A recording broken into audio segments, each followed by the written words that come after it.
Thanks for joining us. Good evening. This is the World News on your premium talk radio today, 95.1 FM Port Harcourt. In the headlines, over 6,000 students from tertiary institutions across Nigeria apply for federal government loan. NERC seeks federal government intervention over long-standing trend of non-payment and for New Guinea landslide.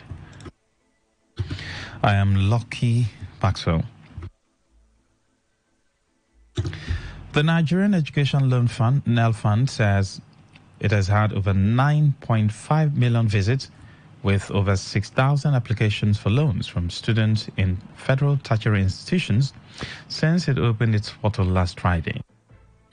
Managing Director of the fund, Akintunde Sawyer, while briefing newsmen at a post-application launch conference, said over 90% of federal tertiary institutions have submitted the data of their students, with about five institutions remaining. Sawyer also revealed that in 3 weeks, the fund will democratize the loans following the outcry from students in state-owned tertiary institutions, thereby opening its portal for students in state institutions to apply for the loan. He urged the authorities of the state tertiary institutions to begin to submit the data of its students to ensure that the process is seamless. Recall that President Bola Tinubu had on June 12 last year signed the Access to Higher Education Act 2023 into law to enable indigent student access interest-free loans for their educational pursuit in any distribution companies, also known as the DISCOs, and 4 international customers serviced by the market operator failed to remit a total of 97.5 billion naira to the power sector. Statistics from the report show that 11 DISCOs held onto 81 billion naira, while 4 international customers did not remit $12 million invoice issued to them by the MO for services rendered in that quarter. The report further detailed that none of the 4 international customers being supplied by GENCOs in the Nigerian electricity supply industry made payment against the cumulative invoice issued. Next, said the recurrent delay of remittances by international and bilateral customers should prompt the MO to invoke the provision of the market rules to curtail the payment indiscipline being exhibited by the various market participants. The Managing Director of the Niger Delta Development Commission, NDDC, Samuel Obuku, has pledged to complete all legacy and people-oriented projects regardless of who initiated them. He made this statement during a capacity building and sensitization program on due process compliance and anti-corruption standards. Obuku, who was represented by the Executive Director of Project, Victor Antai, emphasized that his administration is committed to transforming the NDDC and eliminating corruption with focus on completing projects that benefit the people of the Niger Delta region.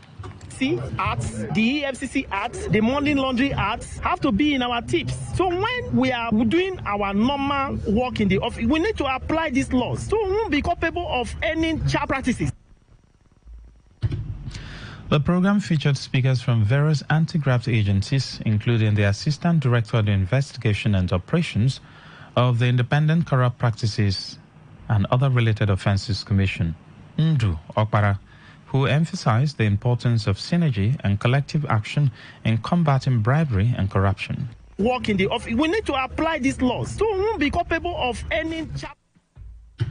Earlier, the Acting Director of Dispute and Conflict Resolution of the NDDC, Godwin Ogedeme, urged participants to apply relevant laws and regulations to avoid sharp practices and ensure accountability and transparency in their duties.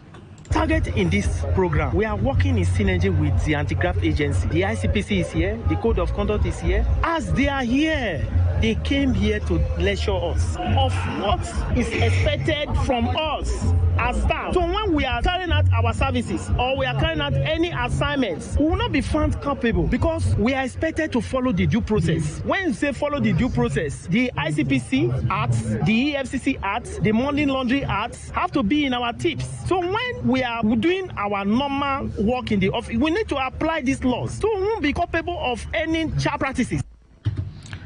A Rivers State High Court sitting in Port Harcourt has granted an order of interlocutory injunction restraining Martin Amehule and 24 other lawmakers from parading themselves as members of the Rivers State House of Assembly. The court, presided over by Justice C. N. Wali, also granted an order of interlocutory injunction restraining Governor Siminalayi Fubara, State Attorney General and Commissioner for Justice, and Chief Judge of Rivers State, who are 26 of 228 defendants in the suit, from dealing with, interfacing, accepting any resolution, bill, and whatever from the Martin Amehule and 24 others. Justice Wali, in a ruling in a suit filed by Victor Okojombo as Speaker, Sokari Goodboy and Orubia Nimira Adolphus Timothy as claimants, restrained Martin Amehule and 24 others from sitting in auditorium of the House of Assembly quarter located along Aba Road, Port Harcourt, or any other place to carry out any legislative function of River State House of Assembly. Today FM's Uchendo and determination of the substantive suit and thereafter adjourned the matter to 1st July 2024 for motion. Meanwhile, an appeal court sitting in Port Harcourt will on Monday, 2nd June 2024, deliver ruling on the applications brought before it by Martin Amehule and 24 others against the decision of the River State High Court sitting in Port Harcourt in a suit filed by Victor Okojombo and others. The State High Court, presided over by Justice C.N. Wali, had issued an ex parte order against Martin Amehule and 24 others, restraining them from parading themselves as members of the House of Assembly and holding any sitting. Martin Amehule and 24 others had appealed against the ex parte order, asking the court to vacate and dismiss the suit.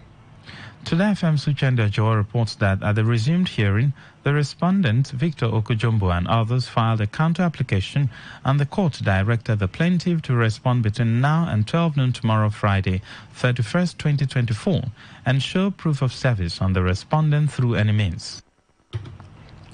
Counsel to the plaintiff told the court to consolidate all the applications before it, following the interlocutory injunction issued by a River State High Court, despite the pendency of the appeal before a higher court.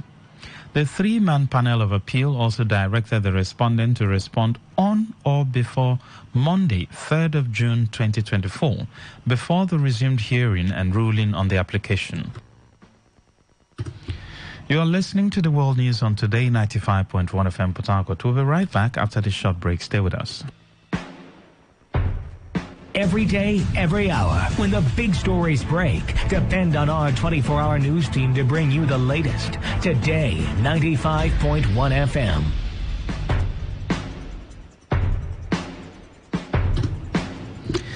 Thanks for staying with us. Now the rest of the news.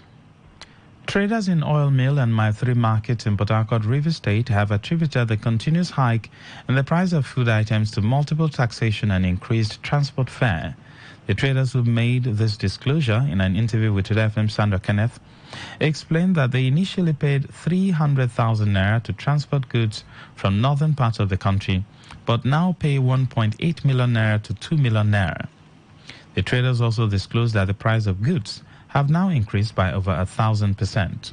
First and foremost is a multiple taxation. Everything you see in this market, we pay for it at the point of harvest. We put it in a vehicle on the road. Every state has produce checkpoints. These goods we paid for right at the point of entry to the vehicle. We pay for them on the road again. And as they are exited in the market, we pay produce again. Per basket, the local government comes and we pay. I don't think dollar is affecting all these ones because these ones are man-made. Everything the driver will charge you in the vehicle boils down to the luggage he's carrying in that vehicle. There was a time we had something like an ombudsman. They go out secretly and arrest security agents on the road that extort money from people unnecessarily. What has killed it? Rice, we have groundnut, we have. Before this time, to northern state to buy rice. You can buy rice like 25,000, and when you come here, you sell it like 30,000. But now, cost of production, transportation problem. Now, because of the fuel situation, for this time we can get a truck from any part of the north to this place for about 1,000. But today, you hardly get 1 million.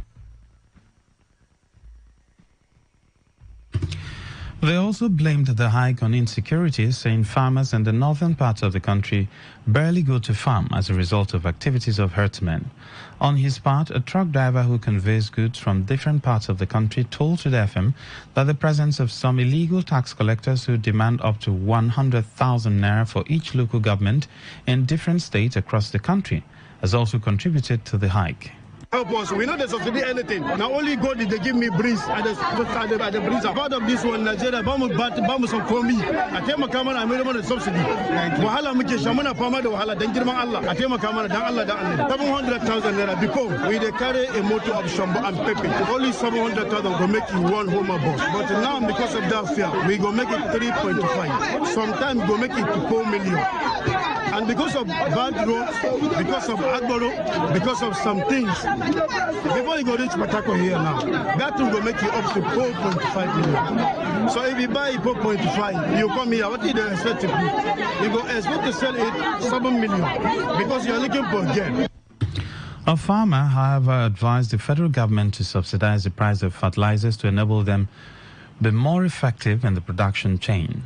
Last week was 65,000. This now, I'm talking to you, 82,000 naira a bag. Fish using corn. All the biscuit is corn. So if they can do it very well, let them encourage farmers in the north. Make fertilizer to be very, very cheap. And I'm talking to you, a bag of fertilizer of 50 kg is almost 35,000 naira. Meanwhile, some buyers who expressed frustration over the current economic situation called for immediate attention in resolving the issue of food prices. The people of Babe Kingdom in Kana, local government area of Rivers State, have drawn the attention of the state government on the dilapidated roads and schools in their kingdom. The president of Babe Elders Forum, Ken Saro-Wiyo, who addressed newsmen after a forum in Port Harcourt, said they decided to come together to identify the challenges confronting the kingdom and present them to Governor Siminalayi Fubara for prompt intervention.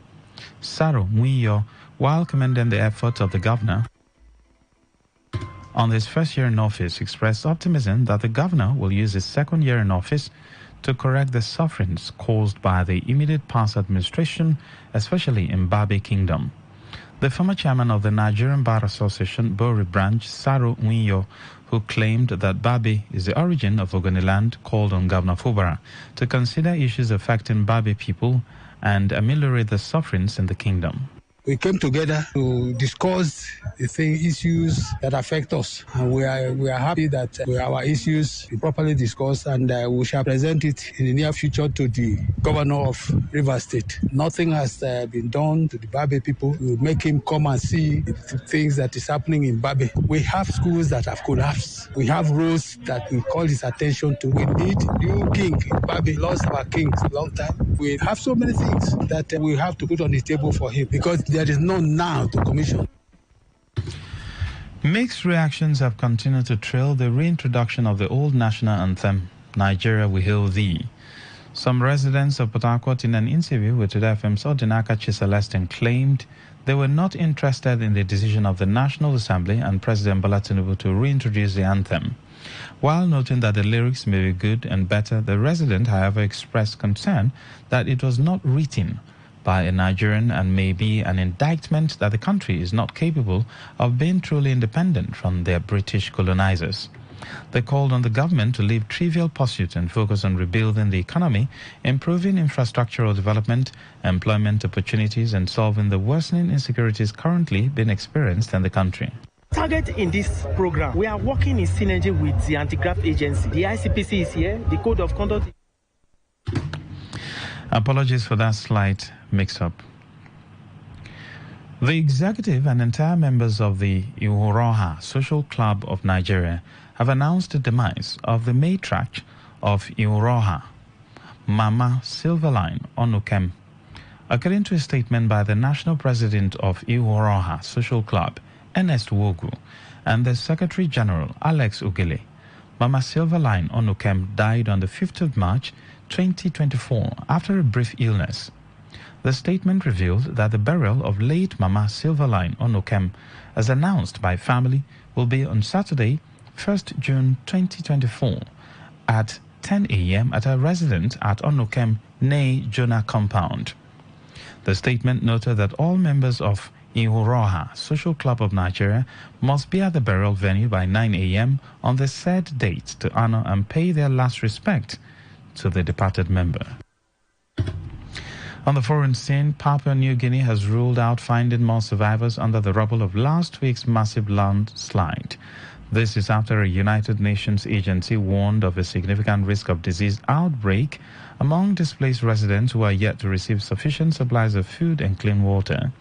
6 days after a mountain-slide community in Enga province was buried in a sea of soil, boulders and debris, the United Nations Migration Agency says water sources have become tainted and the risk of disease is soaring. Much of the area's water flows through the landslide site, now a 600-meter-long graveyard of a still underdetermined number of people. According to the country's government, more than 2,000 people may have been buried alive. In sport, Netherlands coach Ronald Koeman has included Barcelona midfielder Frankie de Jong in his final 26-man squad for Euro 2024, despite the fact he is still recovering from an ankle injury. Koeman has, however, left out Ian Madsen, who played a key role in Borussia Dortmund's progress to the Champions League final against Real Madrid.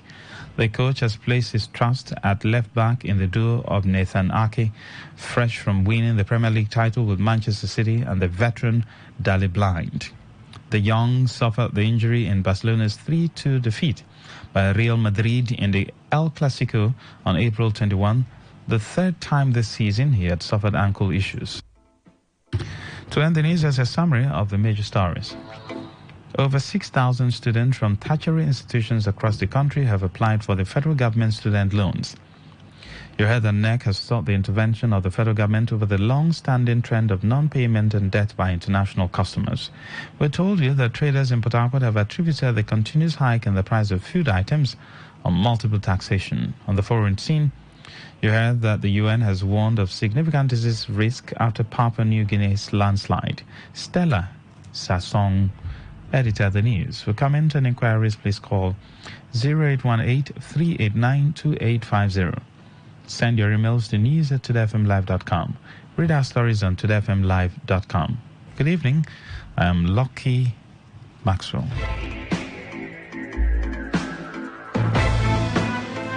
Today's news, today's entertainment, today's sports, today's issues. Today on Today95.1 FM, Port Harcourt. Turn the dial and turn up the thrill. We are not in the same league. We are rewriting the rules. Here on Today 95.1 FM. We talk, you listen.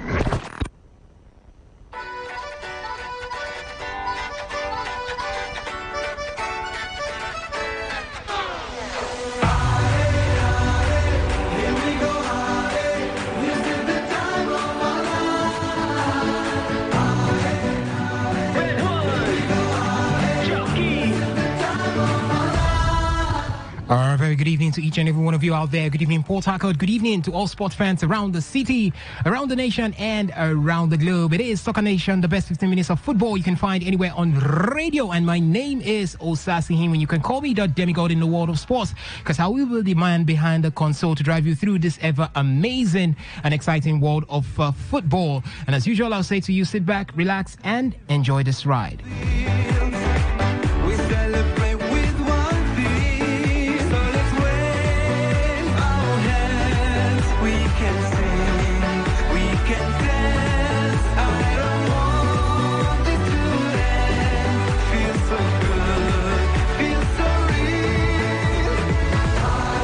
All right, I will start from the camp of the Super Eagles of Nigeria, as in another massive blow for the Super Eagles. Bayer Leverkusen star Nathan Tella will not be available for Nigeria's upcoming FIFA World Cup qualifiers next month, according to reports. Now, Tella had been included in the final Super Eagles 23-man roster for the game against South Africa and Benin Republic in June. The 24-year-old forward has asked to be excused from the must-win clashes due to family reasons. Head coach Finidi George has acted quickly and invited side cause Respo midfielder Ibrahim Olawoyin in as a replacement for Nathan Tella. Olawoyin has been one of Nigeria's best performers in the Turkish Super League this season, registering 8 goals and 3 assists in 38 games. The versatile midfielder Olawoyin can feature as a central midfielder, an attacking midfielder, and even as a winger.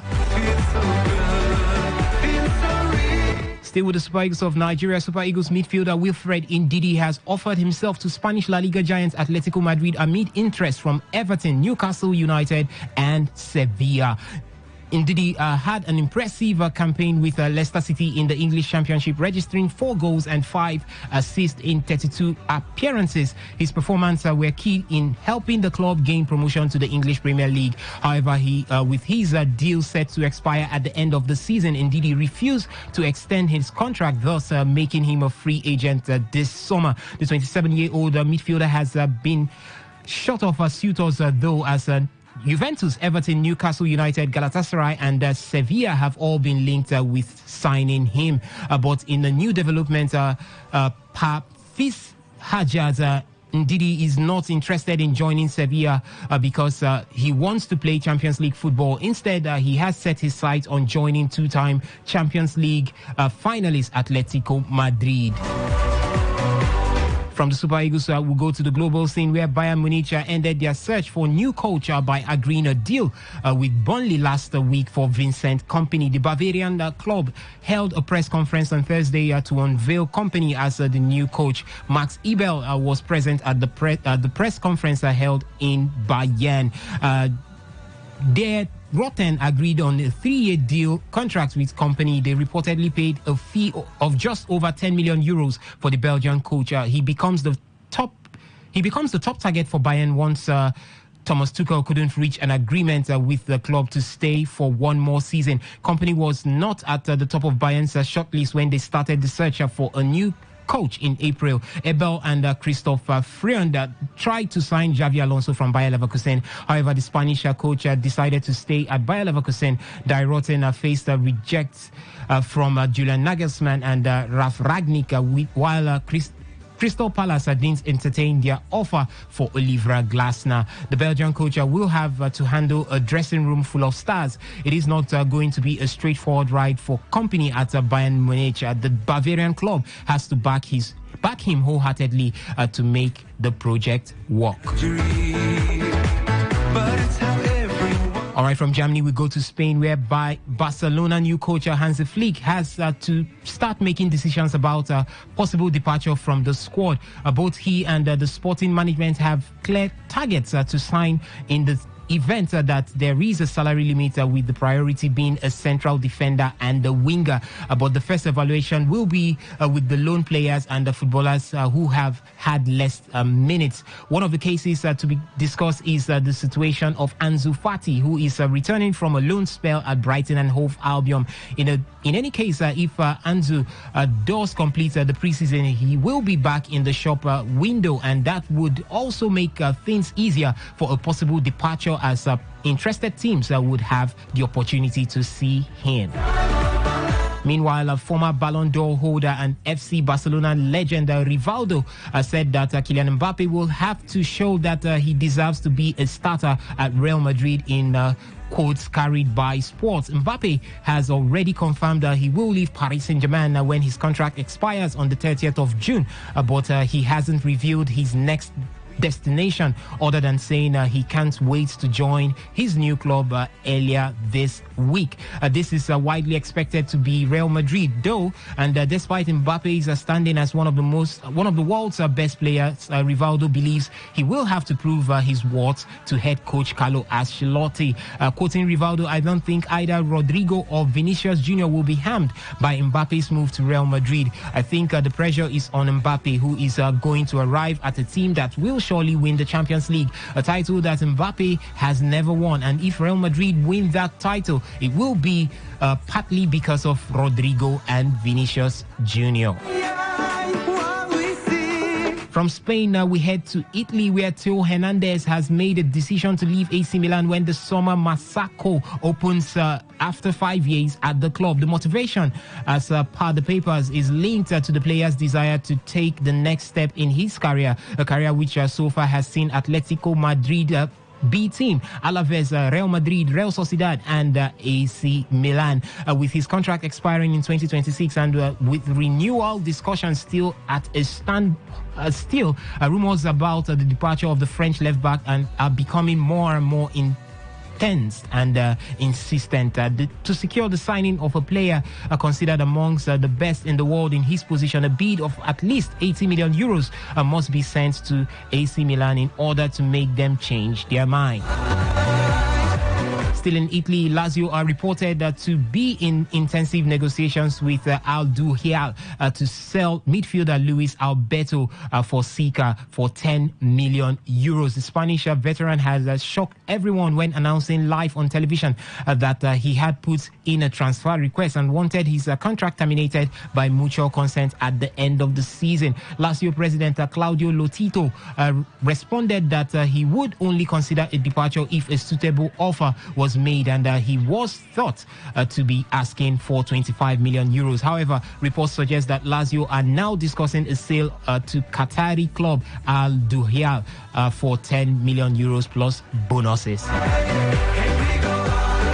To Inter Milan we go, where Lautaro Martinez's agent is in Milan and expected to meet Inter Milan within the next 48 hours to discuss a new contract, as a large gap remains between offer and demand.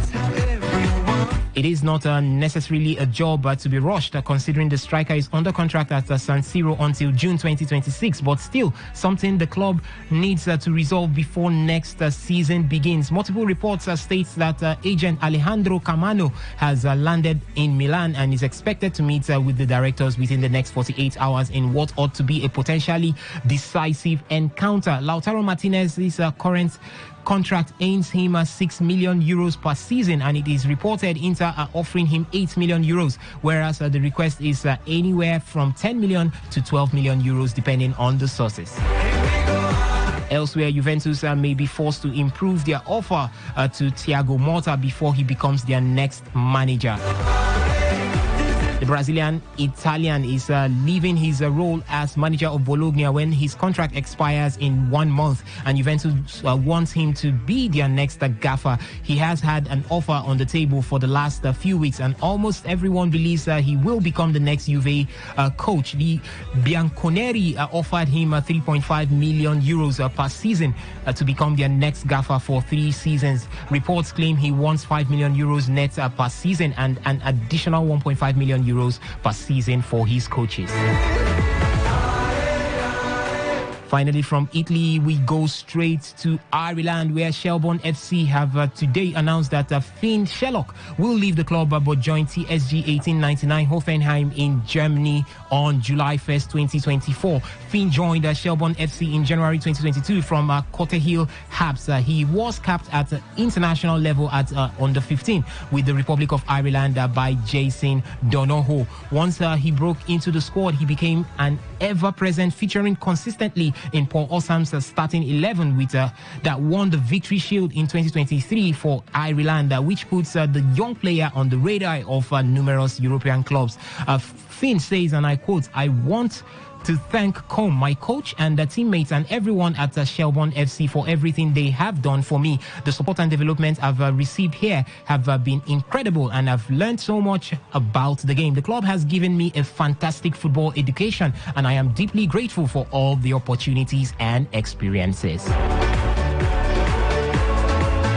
All right, ladies and gentlemen, that's the much we can take on the show this evening. Remember, it is still Soccer Nation, the best 15 minutes of football you can find anywhere on radio. We will be back here tomorrow, same time, same dial, to bring to you amazing stories coming from the world of football. Until then, I still remain Osas Ihiwin saying stay lifted and stay blessed. Leave it on Today 95.1.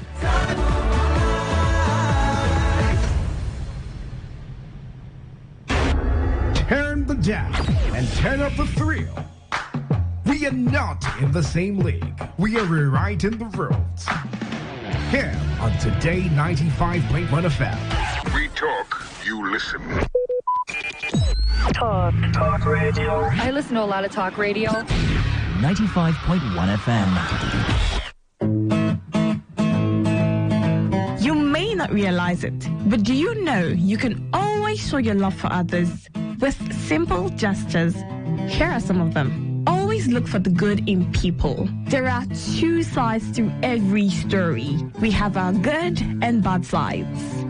So, look for the good in people. Focus on people's potential. Everyone has potential. So, rather than put them down, help them realize it. Choose to love. If you're given an option between giving love and receiving love, choose giving because that is a more practical choice. Treat everyone as equals. This means letting go of all the prejudice and partiality. See people for who they really are, not their jobs, not their apparels or bank accounts. If everyone does this, then the world will be a better place. Love yourself. You cannot give what you don't have. So, before you try to love other people, love yourself first. Forgive. We all make mistakes. So, whether it's a family or a stranger, the best way of showing love is forgiveness. Everyone deserves a second chance. Show compassion. Care for other people. Care for what they are going through. Do what you can to help. Give back to the community. Remember that a single drop of water can cause countless ripples. That donation, no matter how small, can inspire others to do the same. Smile, even to strangers. Remember that you're never fully dressed without a smile. So, do not underestimate the power of a smile. Not only does it lighten up your face, it will also brighten up another person's day. Be the spark of positivity you want to see. When you smile, the whole world smiles with you. This message is brought to you by Today95.1 FM, the voice of the people.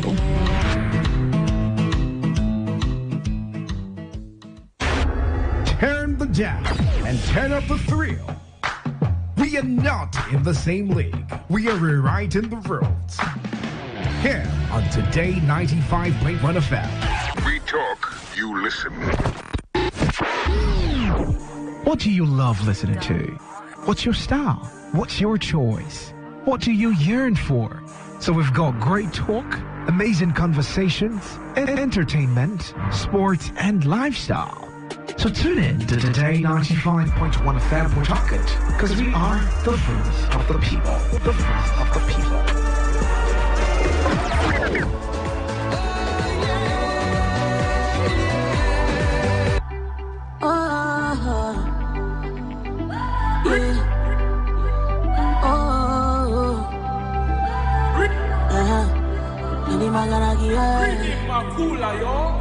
It's 12 a.m. in the morning. I still do it for your call. Don't do me like this, oh yeah. Aramiti walona, yeah. 'Cause I don't do it, oh. I don't do it, see, so yeah. And I see the pray, oh. I still the pray, oh.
just as people are complaining. Then it was Obasanjo. He was Nigeria's military head of state. Single-handedly, he changed it from what the founding fathers introduced. He changed it on his own. What was the reason? Even as a little boy, I was asking, what was the reason? Why are they changing it? Because we struggled at that time. It's not like now where you can press phone everywhere and then you see it. Even our teachers were struggling to learn this, the new one, in 1978. We struggled at the time. Some people, because we've not known it, the teacher said, using the old one for our devotion. Because it took time for us to learn this other one. Today now, it has been reverted back to that one. So, I don't know. Those that don't understand will complain. But some of us didn't like it when it was changed to this one that they know. Especially the new generation ones like Chris O'Chris. You may not understand. So, the truth of the matter is that in Nigeria, anybody can come and look at something and decide that this is not good enough and change. Parliamentary, that I grew up those days, I know that that's what Nigeria was using. They changed it. They say it's not good enough. Obasanjo, the same Obasanjo, changed it to presidential system. Today now, even you, Maxwell, all of you are now clamoring for us to go back to parliamentary again. Sometimes I wonder whether we are confused. We look confused. Well, the truth of the matter is that if you bring the President of the United States of America or bring the Prime Minister of Britain, of England to Nigeria, they will fail. You know why? Until the people change, which is one fact that nobody is making. Until we Nigerians, we the people, change, nobody can change this country. No leader can change this country. I can tell you that for free. And what's on my mind, Maxwell, is that I want to know, why is the price of Gari going up? The exchange has nothing to do with Gari. Gari is produced locally here. You clear land, any land, you will have Gari. Put cassava. I know how to plant cassava very well. So why is Gari price keep going up and cannot be arrested? What is causing it to go up? Is it exchange rate, which I know it's not? So if you can tell me why Gari price is going up, then I will appreciate it. Thank you. All right. Thank you very much. Well, talking about Gari, I'm sure you've been listening to our program and you've heard farmers complain. A lot of people complain from Eche that the herdsmen carry their cows to their farm to eat up what they have planted. I have about 3 friends who are farmers. 3 of them listen to this program. One of them gave me an insider information how, they just came. In fact, that one, they grabbed his land. Then also herdsmen scattered all his cassava, the one he has planted. And these are, of course, peasant farmers. So that's one of the major factors. Max, hypocrisy is queen among us. Nigerians, how many of us are willing to do the needful as you suggested? We must realize that poverty is man-made and that our leaders, that is those in power and position with wealth and plenty, who are supposed to bring joy and succor to the people by striking at the roots of poverty in our land, have now resorted to alms given to us. But they lack the spiritual knowledge that the alms they give to us have no merit in God's own sight, since they are the ones that created the poverty, and is also at liberty to correct the wrongs. May God help us. Elder Chekwa Benson. And I asked that question. The federal government have taken the state governors to court. Can't we also carry these 36 state governors and the federal government to court?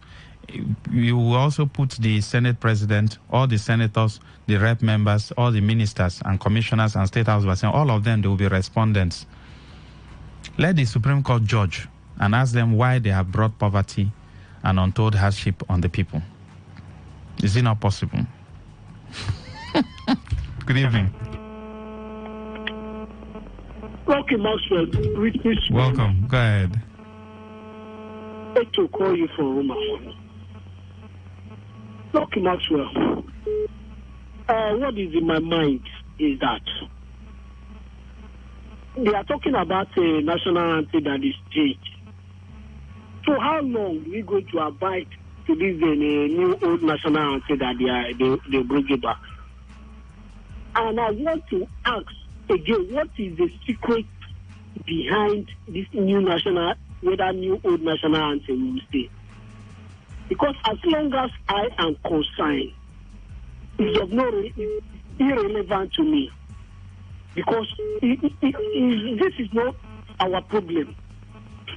Somebody is talking about if you bring British prime ministers and the rest. These are the same people, same man who will criticize Goodluck Jonathan when he was in power. I wonder why he did not say something again, because he belongs to some political party. No, let's not attack anybody, please. Let's just talk about the issues. Thank you very much. I want to always say that what is in my mind is that God should give me power, just 48 hours power. Let me slaughter all these leaders without no apology. No. You know, we're on radio, and there are some things that we can't say on radio. However, there are some technical ways you can go about it, but outrightly saying that is not really welcome. I'm sorry, maybe you can call back. Good evening, welcome. Lucky Master. Welcome, sir. Ellington. Go ahead, sir. Master, when you are not a priest and you are not on ground, when it comes to the reality of life, you give information based on where you are found, or say myopic information you have. Somebody call you and say, why Gary the cost? Master, do you know the chemical they use in publication in farm? Is about 15,000. Now, depends on the kind of chemical you want to use. If you are not brief, the cutlery we are using today in farm, some of the cutlery we used to buy them 1.5, today 5,000 and above. Master, do you know you buy land before you plant? I'm aware. Okay. So if you are not brief, most of this equipment are imported. And you know cassava stem, you also buy stem. And most of this stem has been destroyed by caterpillar. If you are not brief, you keep quiet and listen to those who do business on daily basis, who also have farm. To buy farm. And these caterpillars move into their cattle and everything. You talk them, spoil the farmland, and you say the price of Gary will not go up. And we were talking about ranching, and some persons were saying why.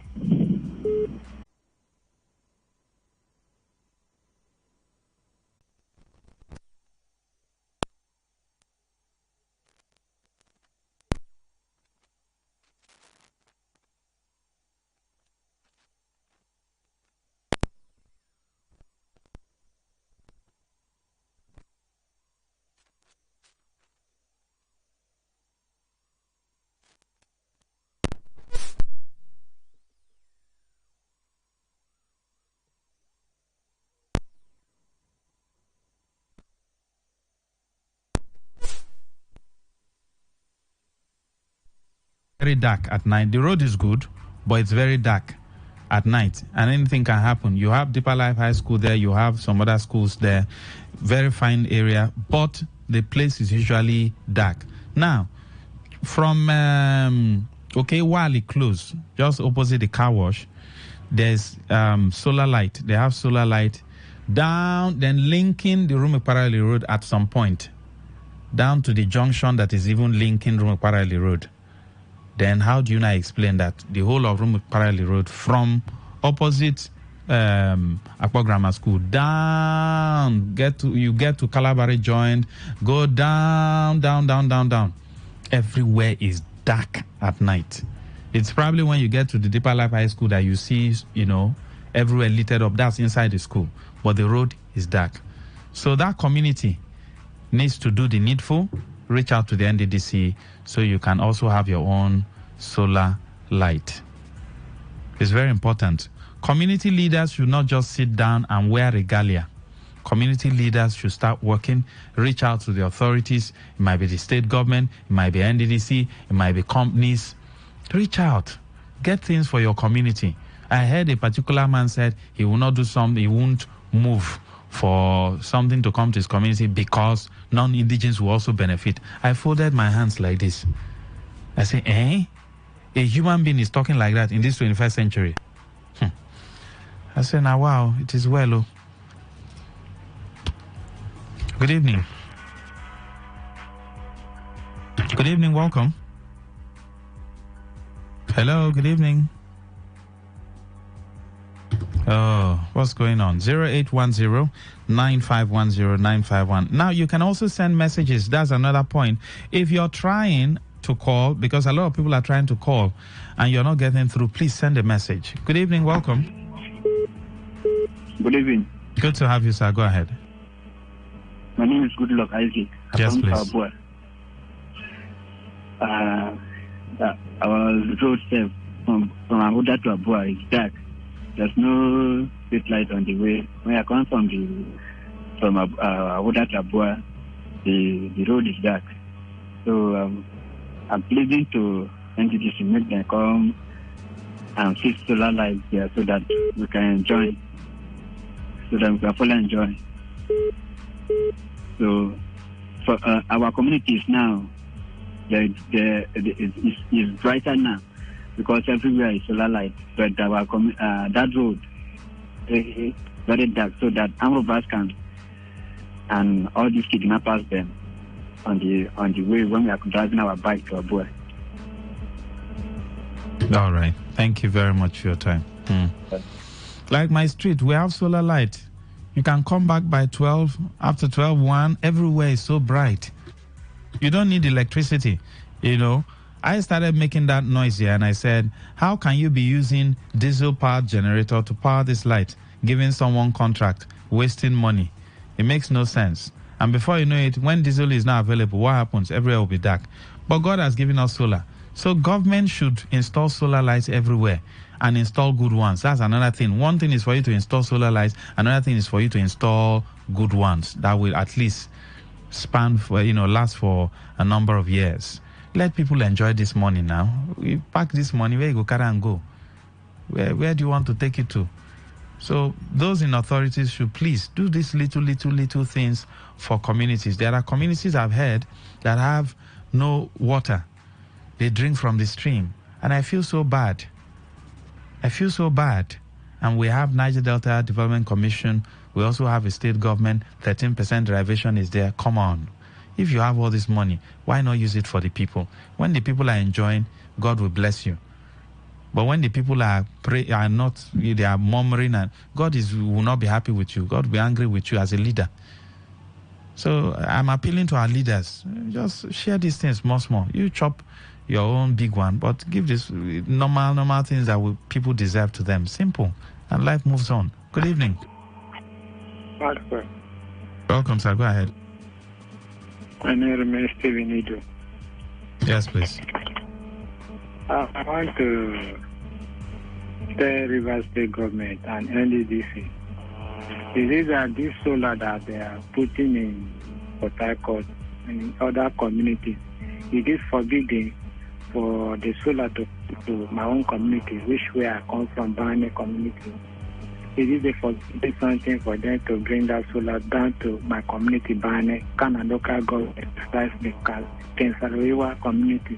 It is a forbidden something. Why is it that we are the I thought I heard in Kensaroiwa's place, NDDC brought solar lights. In that community, they brought solar lights. Is it or the solar light go? Is it that the solar light went around the whole community? The solar light which I know of, which they brought, which they placed there, the one that comes from the girls' secondary school, which is Maria High School, down to it's not even go around the community, because that community is 10 villages, 10 in one villages in that community, and they only put solar light along the small narrow road that we have, and forgetting the other communities. If they are doing something, let them make the solar light to go around the community. That is what I'm after. And the second one, I was still complaining about road. We need road. I'm talking of road every day. I keep complaining that community needs road. They need road. We need road. People in that community, majority of the people living in that community, they use motor. They don't use bike. They use motor. Some people use bike. Some people use motor. So if you are passing on that narrow route with that kind of with bike and motor, who will give space to each other to pass? At least let them dualize that road, make it maybe even though it's a full lane carrier, so that if motor are coming, every motor can overtake the bike and pass to its own lane. Than this narrow route. Thank you very much. So that is my take this evening. Let them make something that will benefit from that. The federal government and state government, both DVC. That is what I'm talking about here. Thank you so much. Thank you very much. Now, I just remembered in Sogo community, I think they need government. Chief Beke from that end has been doing a great job. So the governor needs to look into that community. I've gotten report from Abu Audwal, Ahoda East, Ahoda West, Akukutoru, and Asaritoru. I've not gotten enough reports, so I don't know if you guys are comfortable. Good evening. Good evening, Master. Good to have you, sir. Welcome. This is Mr. J. Bojano from Rokboko. Yes, please. Please, I have about 3 things to complain about our street. We call it an Ohiba Estate. But we branded it Hosanna Estate. One, our road is too bad. If they can help us to put it on. Secondly, the solar light. Over 2 months now, they put the DC for the pool. We have not seen anything up till now. Okay, it's over 2 months. Okay, they put the foundation. The foundation. I'm sure they will do it. That's if someone doesn't eat the money. Because for us, I think we had that foundation for over 2 months plus. Then one day we just saw them. They just came. They were just working. From the end of the street down to the other end of the street and adjoining street. They just fixed everything. So everywhere is littered up now. So let's see and be patient a little bit. Let's see if they will except someone eats the money. Okay, you know why I'm complaining? Because like when we were dealing with NEPA said they will give us a prepaid meter. We waited, none. You know, the whole estate here, about 98% of us, we bought our prepaid. 98% of the landlord here, everybody bought prepaid meter. Even in the road, which I'm telling you now, they started tarring. You know, this is Romapu Road. I don't know whether you know. You know Romapu Road that leads to Eneka. Do you know the road? No, sir. From this Anglican church at Ikwere Road, yeah, Market Junction. Okay. Then as if you are going to Eneka. That's where I'm talking. But the other ones, they have tarred all their own. When they reach this Hosanna, they jump. Even they prepared. They were giving all of them. When they got very close to our own, they jump. Who did the road? Was it NDDC or the state government? That one is NDDC because we call it NDDC, the one very close to us. No, as in the road, who did the tarring? Who did the construction? Was it NDDC or the state government? So, what I mean is, are you asking about our street or the main road? The road. Now, you said they tarred from somewhere down to somewhere, and then they jumped, they skipped. Yes, they tarred some streets there. That is from the Royal Highness. All those places, they are all tarred. They call it NDDC. They tarred all their own. This is the only place you can get bad road in Rokboko here. Now we put sandbags for people to jump the stagnant waters on the road here. So we don't know whether they want to do us what NEPA did, The road, we cannot see them. NEPA, we cannot see. So that's why I'm complaining, even this solar light. But as you said, let us watch whether they will come for the solar light. Thank you. Okay, thank you. Usually they'll put the foundation. I don't know what took them that long, why it took them that long to come, but they eventually came. That's just for that area. The other areas don't have solar light. I don't know the criteria they're using. For me, I feel while the NDDC is also lighting up everywhere, the state government also needs to be doing theirs. There's nothing like APC light or PDP light. Light na light. Transformer na transformer. The NDDC is supposed to be installing transformer because if EHED, their own wire is just on one end. So the NDC is supposed to be giving transformer to communities now. Even if they have, give them extra one. There are some communities that their transformer is overcrowded, is overloaded. For instance, the community, the Rumekini community, the area that is close to our broadcast studio, they need transformer because the present transformer sometimes goes off because, not because the transformer is bad, but because the load is too much. So they need another transformer so you can divide it, push some people down to the other new one, and then the other ones will use so that the transformer can last. So NDDC is supposed to be giving transformers. So while the NDDC is also doing, I don't know the criteria they're using to install the solar lights on the street. Like I said, how do you install from Okewali's the distinguished legal numeric on his own street, then the adjoining street linking Rumo parallel. But on Rumo parallel, there's no solar light. It makes no sense. Good evening. Lucky Master, good evening. Yes, go ahead, Eto. Thank you, bro. For my side, yeah, South Road precisely.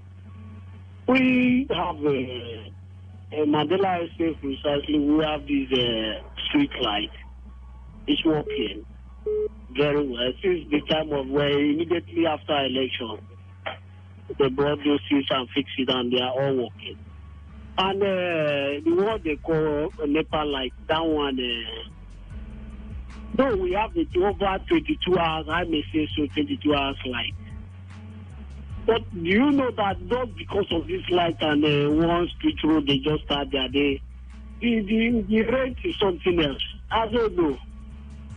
Person will just gather 500,000 to pay safe contain. What was that? Where in this part of the world that is happening? Eto, that's the problem. You know why that thing is like that? Because some places exclusively have light much more than other places. So landlords are now taking advantage of the fact that, oh, we have steady light. Then henceforth, house rent will go up. If you will have light everywhere averagely, that nonsense would have stopped. No. I'm not complaining because of the we are okay. But maybe they are using this opportunity to, because this is a light is there, and they make sure that they see the kind of rate to people, to the extent that at least we appreciate the light, fine. But we are not even talking about the amount these NEPA people are coming in with us. So I don't know. The choice is complicated. The light is there, fine and good, over 22 as I'm talking to you. Even more than 22 by mistake. But so you're on band A. We are in band A, but the rate high in this particular environment.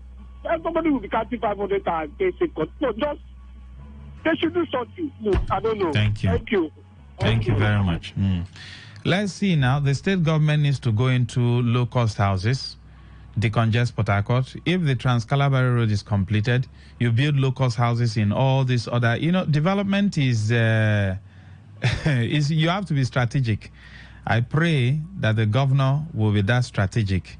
Bring in private sector. Private sector can drive this system. When you have low-cost houses scattered all over and given to people, not the ones you build, like the one in Irebe. I don't know if there are occupants. There's one at Sakbenwa, close to the police headquarters there. I don't know if they have given it out. Government sometimes build things and then they just leave it. Give it out to people now to live. I don't know what they want to use it for. Is it in heaven that people will enjoy? Can't people enjoy on earth? Then when you now go to the other side, you also enjoy. Not that you suffer here, or then... Solomon AK is now in charge of power. He's the commissioner of power. He has started work yesterday, so people should start going to him now. He needs to summon a meeting, summon the PhD. Let's know what the problem is in Rivers State in terms of light. While probably the governor is working on revitalizing the gas turbines so that we can have more supply, and then bring in experts. People are ready to pay for light because right now fuel and diesel is out of reach, very expensive. So a woman who sells frozen food, my customer, told me for a few hours she spent 6,000 powering her fridge so that the fish and chicken will not defrost and then probably spoil. How do you spend 6,000 daily? How much is her profit? And she told me, Maxwell, all my profit I've put it into fuel. How will I pay my rent? How will I support my husband? That's what we're saying. So Solomon AK should start. This is not politics now. We need power. It's not grammar. Me, I don't believe in grammar. Show working. Is this thing working? Yes, it's working. Is this thing working? It's not working. Okay, work. There's nothing like grammar. It's not an excuse. Government shouldn't be giving excuses. Government should be solving problems. So whatever it will take, bring down heaven and solve the problem. That's it. Simple. Me, I don't believe in you coming to tell me grammar, tell me this, tell me. Okay, there's a problem. Well, you solve it now. That's why God created us, to solve problems. So if Solomon AK, in conjunction with the governor, cannot solve the power problem this year, by the end of this year, at least we should have some form of improvement. It's not giving press conferences, doing press releases, and then speaking big English. Okay? Give us light. Chicken, anyhow you want to do it, do it. After all, these are small problems that some African countries. Someone was telling me that we shouldn't look at Norway and Netherlands. We should just compare ourselves with Rwanda and all the African neighbor here. I said, well, that's good, but we need to go a little bit higher. Good evening. Yeah, evening, Matt. Welcome. Go ahead.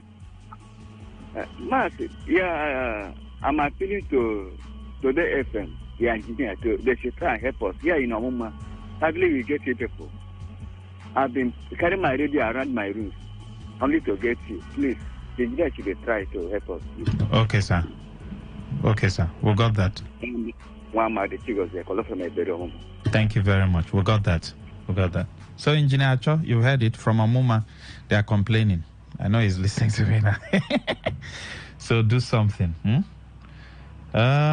Send in your messages to 0701 933 9962. Good evening. Welcome. Yes, good evening. Welcome. Hi, good evening. Yes. Yes, welcome, ma'am. Go ahead. Yes, I'm calling from Awolo. Yes, please, go ahead. Concerning my deal with the Rumeho already. Concerning acres of land that we have in Rumeho, government is supposed to come in. They are supposed to come in so that it will bring about employment for people in Rivers State. The land is even bigger than this accord. Let them come. Let them come. We are begging them at Rumeho in Emohaluku government. Let them come. Bring development to this place. Let them just come, cultivate the land, plant, and if you bring about employment, mass wealth, that is this they are wasting, and it is a fertile ground, very fertile. The place is a little bit farther than where we are residing, like where the village is. They can come in and plant cassava, plant so many crops, maize and other things, so that the development and this thing is being done. The guys will see that the custard of Gary will be 1,000 naira in my place. Also, that's what I'm saying. My name remains Charity in Komado, calling for Odegu, but I'm residing in Roma. You are from Odegu? Yes, Komado is I have a room in Odegu. Which room? Is it Chichi, the Komado family, they are my people. Yeah, is it Prince Rich back? Yes. My is my younger brother. I'm the elder sister calling. Charity is my name. Let me ring a bell for you. Well done, man. When Ipuchi was there, I will always call concerning this Yaradigi of the state. If development come, if can be contractor there, and many of us there. They should come. They should come and see by themselves. Right, thank you. Thank you. God bless you. Thank you very much for your time. Yes, I have a room in Odegu.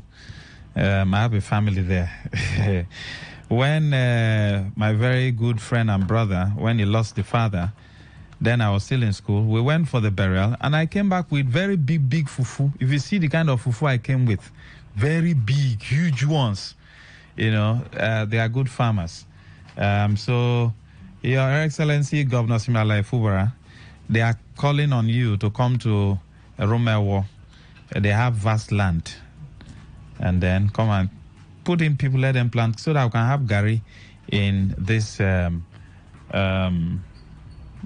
our state. At least make we eat first before any other thing. All right, we have the youth president of Nkpolu Rumugo, Comrade Chamberlain, joining us on the program. He told me something good is happening in Nkpolu Rumugo, so I asked him to come around to share, probably to serve as an inspiration to every other person who is listening, and let's see how we can move this state forward. Comrade, good to have you. Good evening. Hey, evening, boss. You're welcome, sir. So what's going on in Nkpolu Rumugo? Thank you very much. It's just like I normally come here to cry, for development to come here. That's what I'm saying. So it will be very necessary that whenever the development comes, you should also appreciate the people that are doing it. Because there's a general saying that say that when you appreciate the hand that is doing, they do more. Exactly. Yeah, so far so good. I want to thank the NDDC rep, Chief Antonio Kucha, on his development towards the community. Okay. Because I also believe that with what the NDDC initiating in the community, it will enhance business owners. I don't know if you're getting me. One of the major challenge we have in business is electricity, power. So him trying to see how you will put the a lighting up Mbulu, it will also help business owners. If you're closing around 2, or around 8 in the night or 9, if there is light, it will enable business to be going on. I don't know if you're getting me. And it also enhance security. Exactly. I don't know if you're getting me. So I also want to thank him specially. I also want to urge him to try and see how, if it's possible, to help us for our roads so that it can be motorable. Okay. I don't know if you're getting me. I also want to use this opportunity to call all relevant all government agency that have the vision of driving the state forward to help us on the major issue of the road. Okay, the flooding. I don't know if you're getting me. So now that the NDDC want to lighten up the community, if by special grace of God. Work? Yeah, it's on the, at least they will start. That's the solar light. Yeah, it's almost. Have they done the foundations? They have taken measurements. Okay, they've taken measurements. Okay.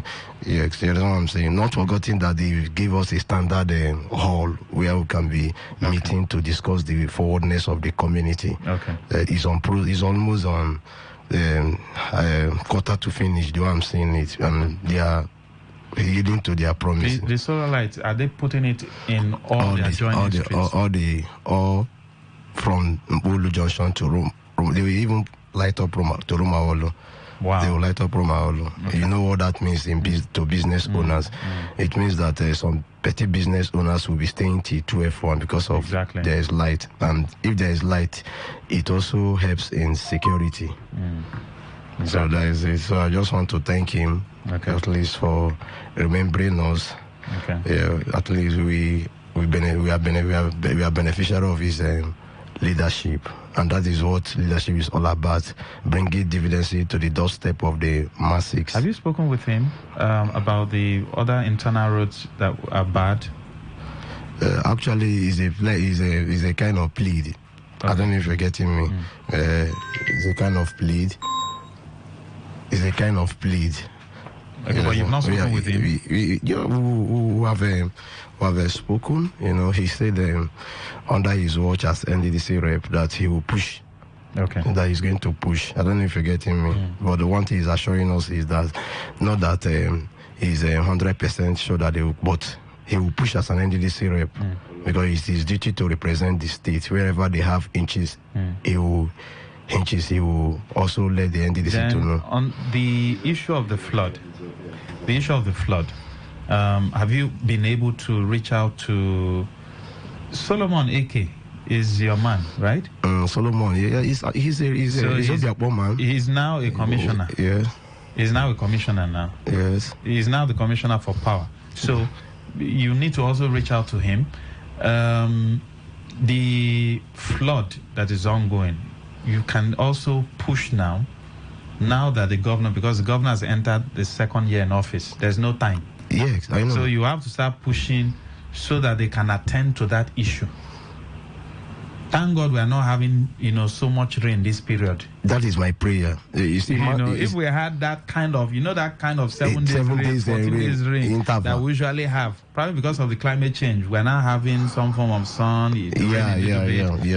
So you need to also reach out so that they can solve that problem. The governor just did a 1 year this thing in office, so. And the Bulu issue have been here, you understand? So, as a youth president, seeing the governor celebrating 1 year of achievement, and my community is nowhere to be found. I felt bad. You understand what I'm saying? Even when we have been on air trying to see how we can seek the attention of the governor. I don't know if you're getting me. So all we are trying to say is to make sure that we drag development to our own community.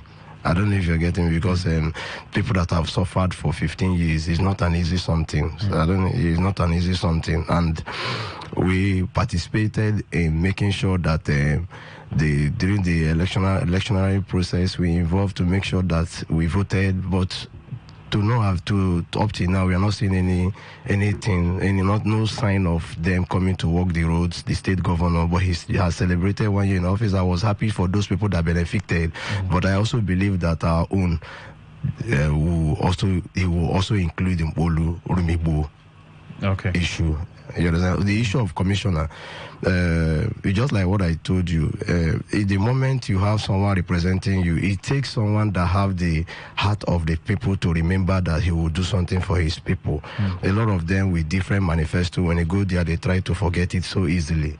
But we, the youth president, who are the local authority in the community, we will not fail to remind them. We will not fail to also remind them, because I believe that once you are in office, you have a lot of budget, a lot of you're in office with things to do. You understand? So it is also good for you to remind them. I don't know if you're getting me. They should remind them. It's just like the NDDC. Today I'm here appreciating the NDDC rep, Chief Tony Okocha, on his recent plan towards the development of my community. That is the reason why they are representing us. I don't know if you're getting me. Yes, that's the reason why they are representing us, is to bring development to our community. Did they give a specific time as to when they'll be able to fix all the, like you said, okay, they've done measurements. By special. But they've not put the foundation. It's a systematic something. I don't know if you're getting me, but I've been assured. Okay, he assured yes, I've that been they will light up the place. They light up the place, yeah. I've been assured, and I want to thank him. I want to thank him that what he's doing is a welcome development, and I want to tell him that I want to also advise him that as a politician, what people you reckon on is your pedigrees. That is what people will use to remember you. And in as much as we know that one day we will not be on this planet Earth, what you need to keep is legacy. Today if Mbulu have a town hall, it is the courtesy of the NDDC rep. Mbulu is light. If they light up Mbulu, the courtesy of NDDC, it is a legacy that he will be remembered upon. That means in the time being, that means after years to come, he will be remembered by what he did. So I also urge those people to also through the light of seeing that they bring development to their community. You understand what I'm saying? Yeah, irrespective of political differences. You understand what I'm saying? In fact, as a matter of fact, bringing development to the grassroots, to the people, will also enhance in making sure that in terms of politics, that you have an easy way.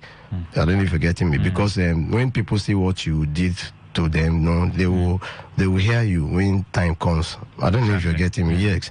But I just want to say it that Mbulu people, this is not the time that when politics come, we'll start running around. It is based on what we recorded that will make us to participate in the politics fully. I don't know if you're getting me. Because time has gone when we will not get the dividends of democracy. Then during the political time, we'll be shouting. No. We'll be, I don't know, we're getting crazy of campaigning. No. What we are seeing on ground, that is what will motivate us to vote for anybody. I don't know if you're getting me. So I'm calling on all government agency to come to Mbulu needs.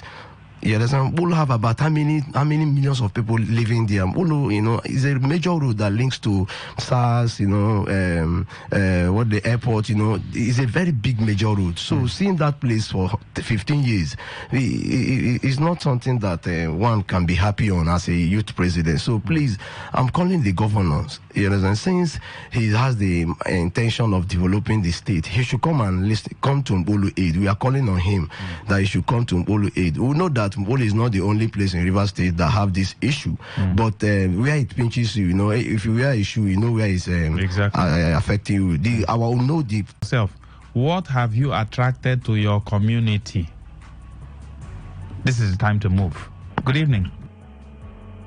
Good evening, Mr. Mapra. Yes, go ahead. My name is Clement. Yes, please. I listened to the youth president of Mbulu. I used to have an office around that axis some years ago. I must say that is a lovely place. I think one of the issues we had then was the power and the bad road. There's a place called Ogologo or something like that. The link road on that road that enters, that goes to that Kanka Rumimbo side. Now, Mr. Maxwell, I create content online that has to do with the streets, bringing communities online, and I took particular interest in some places because I'm in Port Harcourt. In fact, when I tuned in, you were talking about vandalizing of all these iron pipes, or rather, what they use in barricading the bridges and all that. I don't know if you have driven past Rumokuta. I observed that. Yeah, I observed that because I pay attention to my environment, especially either I'm walking or trekking or in the taxi or something. I observed that these wires or the demarcation at Rumokuta are intact for some time. In fact, since that bridge was constructed, when you compare to that of Rumola, water lines, artillery, the King Salas is not even too far from the bridge at Rumola. And you see the condition of the bridge at that Rumola. See urine spilling everywhere. So it's just a call for action. The CDC chairman at Rumola and other communities where they are not even paying attention to their followers, they should start doing that. Maybe they should have an association of CDC chairman and let other CDC chairmen tell them the strides or the movement government will look at and say, let's go and do this here. Exactly. I tell you that the previous government did this, what was it called? It did a hospital not too far from there. If the hospital start running, I believe it will be a credit to the Rumokuta community. Thank you, sir. Thank you, sir. Thank you very much. That's much we can take on today's edition of My Witness Report.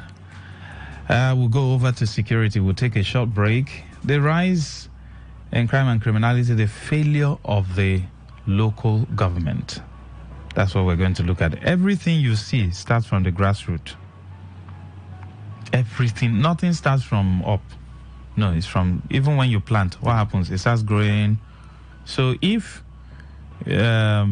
you planted a corrupt seed, what will it give you? A corrupt harvest. That is it. So we have bastardized our local government, and crime and criminality has increased in almost all the LGs. We'll look at that. Stay with us, don't go away.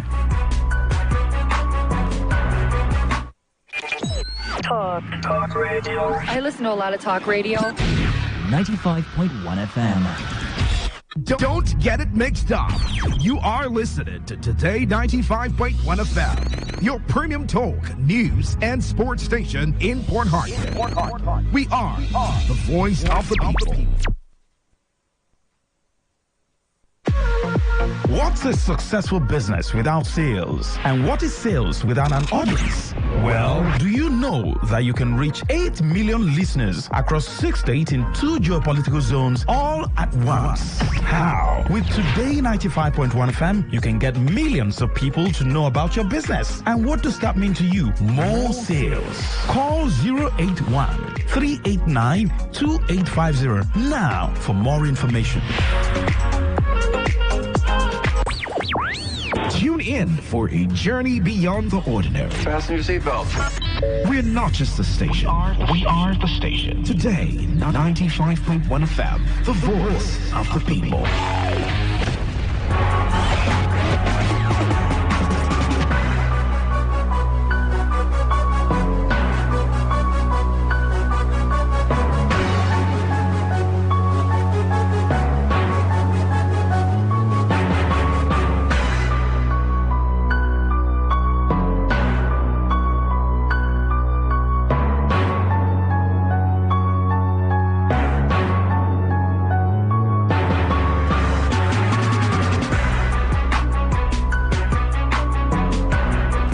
Thank you for joining us. Welcome on board. It's Security and You on your premium talk radio today, 95.1 FM. The failure of the local government, the rise in crime and criminality. That's what we're going to be looking at today on the show. If you have questions while the conversation is ongoing, please feel free to send in your questions to 0701 9339 962. City surveillance, of course, is still on Okechi Dibia. Go to that page and check out those videos, okay? But just like Mr. Smith will always say, if you like, build the best infrastructure in the world. If the people are hungry, definitely they will scatter it. They will tear it into pieces and sell it as umbuka. That's what will happen. So he has proposed that one of the best ways to fight insecurity is to engage or go into social security. Ensure the people are fed, ensure they have good jobs. When we mean good job, no, it's not everybody that wear tie. China, it's not everybody that is wearing tie. You know, once you initiate a particular process, for instance, the agricultural process, the value chain is so long, very long. There are people who their own is just to do weeding. Some is watering, irrigation. Some is just harvesting.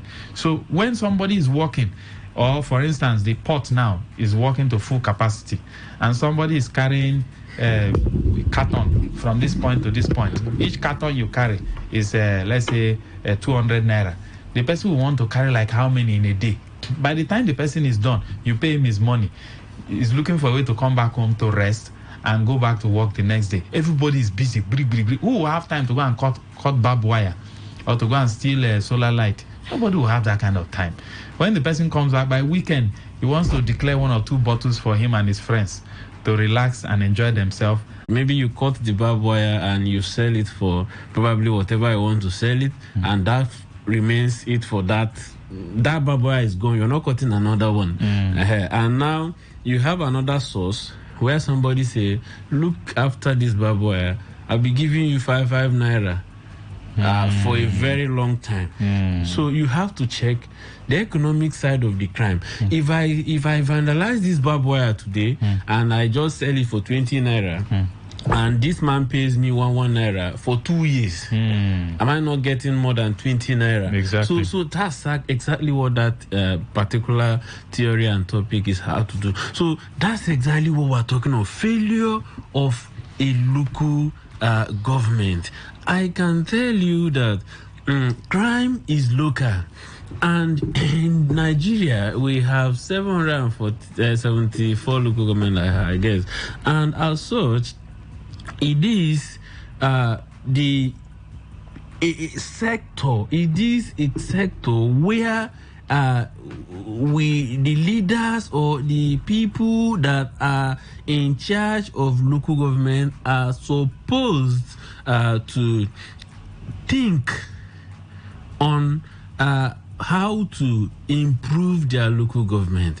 I don't want to talk about the finances that had been allocated to local government. If you go through fair allocation FAC, when I was making one or two of my research, I just went to that and I checked local government allocation from 1999 to 2020, as in 2024, as in 2004. I mean, if not that I had to convert the figure in words, I probably wouldn't have been able to pronounce it because it was actually a huge one. But I don't want to go there.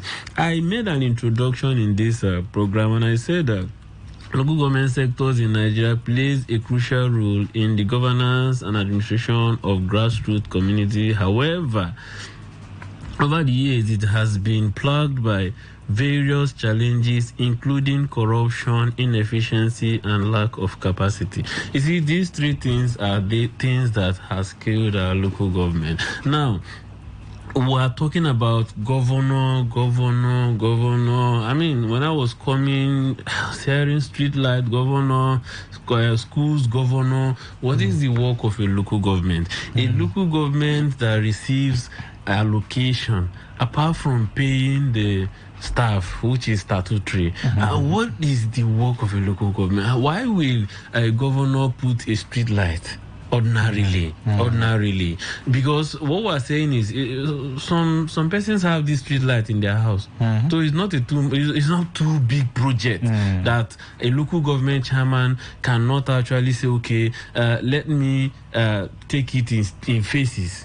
This month I'll do 20 in community A, and the next month I'll do 20 in community B, and you continue like that. Let's assume that by the end of your 3 years or thereabout, you couldn't finish.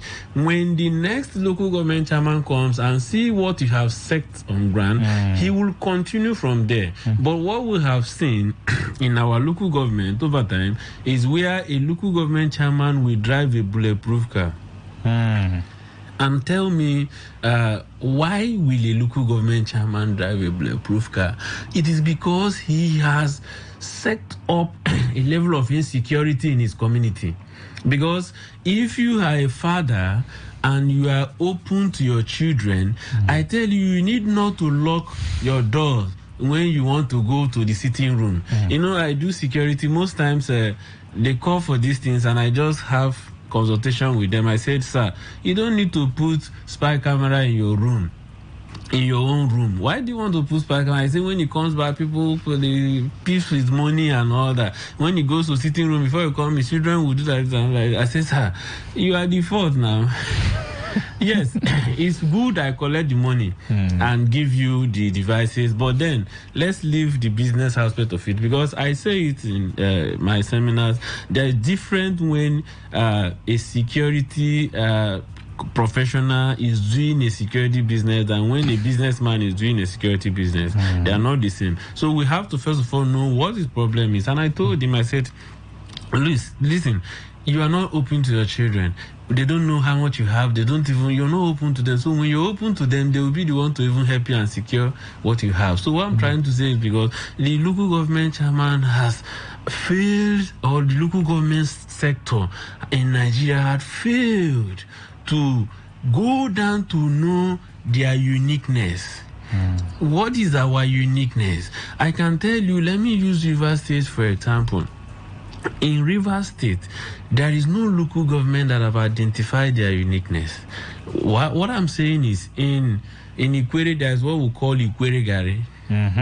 And these are things that even people come from other places to order it. In fact, if you go to my trade, some people say, is it Ikwere Gari? Is it Ogoni Gari? You know, these are pronounced things that is a uniqueness of a particular ethnic nationality that has to do with the local government. Which local government has said, okay, if we have Ikwere Gari, okay, let us look for acres of land and whatever look for, or they are already there. Maybe it's not their own. Oh, you didn't hear when someone called from Rumewo and said the government should come and plant? Maybe it's not their land. But what I'm trying to say is, you look for that kind of thing. And also, okay, the farmers here, come on, we have 200, 500 plus of acre, whatever you want to have.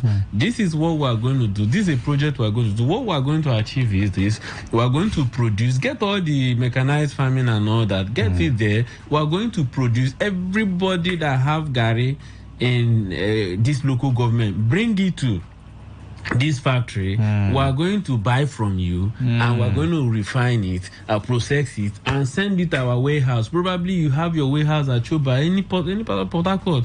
You have your warehouse there where they are selling the normal Gari for 1,000 naira. Probably you can sell, brand your own very well. Maybe just put it in more Gari or there, but whatever you can do properly, you can even export that properly. I remember when I was outside, and some persons that will come from Nigeria, the first thing we'll tell you when you're coming, we'll say, please put small Gari for cup, bring for us. You know, the way we share one cup of Gari, you think we're sharing good. So we can actually export these things down there if a local government can define that peculiarity. And when you process it, what that will do is that it will reduce crime to the barest minimum. Because if I know that I have my Gari, that I take it to a particular factory, just like what they do in school to learn then. When I was studying that school to learn, I wasn't opportune to follow it up to that, but then I go back and I was studying what is it all about. People we farm and people brings to this factory and they buy it from them and they give them money immediately. It's not on your platform for 1 month. That's about 2 billion naira. And imagine internally, it's far above the allocation you're waiting for to steal. That's exactly what I'm saying. That's where our local government has just fallen. That's why crime is increasing on a daily basis, because the people have failed to think. I'm sorry to say, because you just depend on, look at how we're battling with autonomy and all of that. Yes, it's good. We need to have it. But I tell you, that's not even the problem. Because if we have that, it will still continue. I see local government people that come for one seminar or come for one meetings or one occasions, and I just look at what they are coming with. Somebody will be coming with 100 and something million naira vehicle as a local government chairman. What are you going to do with it? What's the function of that vehicle? It's still the same thing you have that can take you to, it's just different exterior and interior. That's just what it is. And you cannot invest in your local government and look for your peculiarity and expand it, create employment for the youth to come in and work in that factory. Imagine that a local government is producing, processing cucumber and all of that, orange, and you don't need to go and import. And that's why I say crime cannot reduce to what we think, because we are doing it wrong. I was in a class and I told somebody, I said, you cannot build a house, fence your house, put all these things in your house, put security, put personnel, everything, and you will still not sleep. It is because you have used something that you're supposed to give 10 persons and only you have taken. Let me tell you what to do. Just reduce some of those money you're using to protect or secure yourself. Just use it and give 10 persons scholarship in your street. They leave your gate open. I bet you nobody will enter your gate because they know that this man is actually helping us. So human capital development is one thing that will reduce crime. In fact, it will reduce crime to the extent that people will ask, what is happening? I remember then when we traveled to village, we almost sleep outside because everybody will put mats and people will just be sleeping. By the time you wake up, 2 a.m., by the time you wake up, and nothing happens. Now, why was it like that then? It is because everybody was involved in securing themselves. People were working together. People go to farm together. If you're going to farm and you see somebody farming in another place, you say, come, what are you doing there? Is it your farm? These are the job of a local government to put down and look at their peculiarity and begin to invest. Imagine that we have, let's say in Faga, you have a mechanic workshop. I mean, where you can get everything about your car. You have in let's say Bori area, you have Gary or corn. You have in Ahoda area, Nyam. You have just like that. You have them like that. I tell you, people from neighboring states will come and buy because they know that they're going to get this. And let me also tell you that these guys are not also thinking well to an extent. It's not like them by them. I'm saying the structure now, not talking about individual. Now, I stayed in a place where I said like 2 million persons transacted in that platform. They transact that platform almost in a monthly basis. Imagine that, okay, let's say 1 million person. Okay, let's say 500 person. Is coming to buy from you in a month. That is 500 million. Even more than what you are expecting from the local in the state and all those FAC and JAC and all that. Now, how much will you use to do this? We have the lands already. But these guys have failed to look at that. What they are interested is to just, you see, I keep saying this. People... crime, it is not animals that commit crime. They are human beings. And look at how human beings have been pressurized. Look at how human beings have been pushed to the wall to an extent. Sometimes I just begin to imagine, are people really thinking? Are our leaders really thinking? Because yes, even in the state where people are doing things, yes, the governor, they are doing things. But I also think that we need to do more. You see, there are issues of emergency, and that's where we are now. The stage we are now requires an urgent attention for people. If you say you want to do 10,000 employment, please activate it. If you say you want to do 2, activate it. It shouldn't take long. The reason is that he said if they give him the opportunity, he will slaughter everybody. And you just intercepted that fellow. You see how, you see, do our people really listening to us? Because this, I don't know what they see us to be. Like, I stated here, I say several factors contributed to the failure of local government, and one is corruption and mismanagement. Corruption within local government administration undermines efforts to combat crime by diverting resources away from essential services and fostering cultural impunity. You see, a local government chairman or local government leader sees himself as Lord.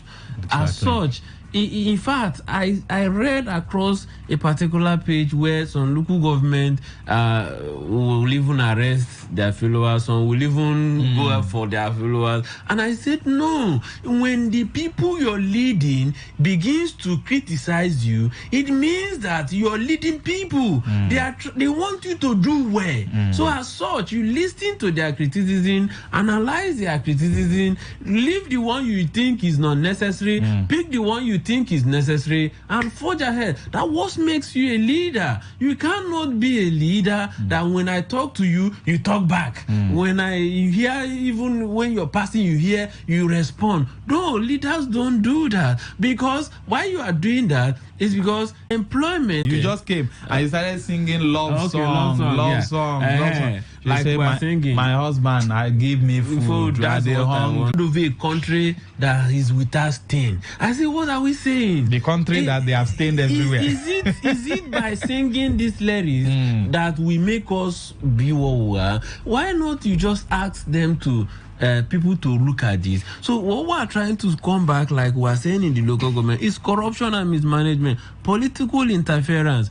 Most times, local government system had also become a cash cow for the retired politicians, the stakeholders, let me say, because most of them that are retired, they think that they were the one that put local government chairman there. So as such, the chairman will not do much because at the end of the month, they will pay Mr. A, they will pay Mr. B, they will pay Mr. C and all that. And then take their own. In fact, sometimes when you go to beg them money or probably tell them one or two challenges, they will send you to the local government and say, go when you reach. But they also lack the resources because it becomes a cash cow for some retired politicians where they go at the end of the month, they share the resources. As such, once you do that, what you're doing is you're increasing the rate of crime. And that is what this program is all about. What we need to do, what we are saying is political interference should reduce drastically. Even in this our current administration, look for technocrats. In anything you're doing, look for technocrats. If you don't look for this person yes, he has been there before. What did he do when he was there before? Because we are still facing what we are facing, and somebody has been there before. What has this person done? You know, I did one presentation in waste management, and I told you, I finished that presentation in one of the seminar, and the guy just he shouted. He said, "How can we do this?" And I said, "I don't know. I'm not a professional in waste management. I'm just a security." But then sometimes we think, sometimes we research. I'm a researcher, so I know I just did. Even if you were a professional, they no go bring. They won't not allow you to get close to. If I tell you the challenges we are facing in city surveillance, you won't believe. And this is a system that had been, studied, have done everything. Nobody put 1 naira. It was a personal and effort and all that. And we are where you have coordinate informations and real-time and incident calls. People can call now. Calls will be transmitted to the law enforcement agent and they will come. There are so many models in that thing. But if I tell you the challenge, in fact, the secretary and few team that are pushing it, it got the time they say, ask me no could drop this thing. Not be we go secure this river state. because even when they are meeting the people ordinarily, we think the people are looking at it as political. So that's why I say, they don't like good things. That's why I say technocrats will need to be in your team so you can be able to succeed. Imagine this studio now because you can be able to succeed. Imagine this studio now because you know Mr. Smith and you ask me to come and sit where you're sitting. I tell you, I will not answer some person's call because I don't know how to do that. I can just sit there and probably be drinking and eating and all that. And that's exactly what some people do in these places when they get opportunity. Let's see if we can take 1 or 2 calls. Feel free to join the conversation. The failure of the local government sector and the rise of insecurity within our local, because like he said, crime is local, and because our local government chairmen have been bring and share kind of chairman. No thinking, nobody's creating anything. So that's why you have crime in our local system. Yes. Good evening. Master, good evening. Wellington, go ahead. Let me greet your resource person. He's a nice man. Thank you. I've never said it in any forum that it takes a leader to have the guts to spend the people's money on the people. It takes a leader. It's a mind thing. So he's talking about technocrat. You might be technocrat, but you don't have the guts. There's the guts of doing things. You have the mind to see your people smile. You have the mind to do what is right for your people. That's a different ball game. And that ball game, I have not found it in any local government chairman. We have not. Despite the money might be little, the income might be little. But what does it take to say, okay, we have 10 million, we want to put 10 million in this sector, we want to put 5 million. Take the 5 million, turn up, to become 10 million, see the 10 million turn up to become 20 million. It's a different ball game.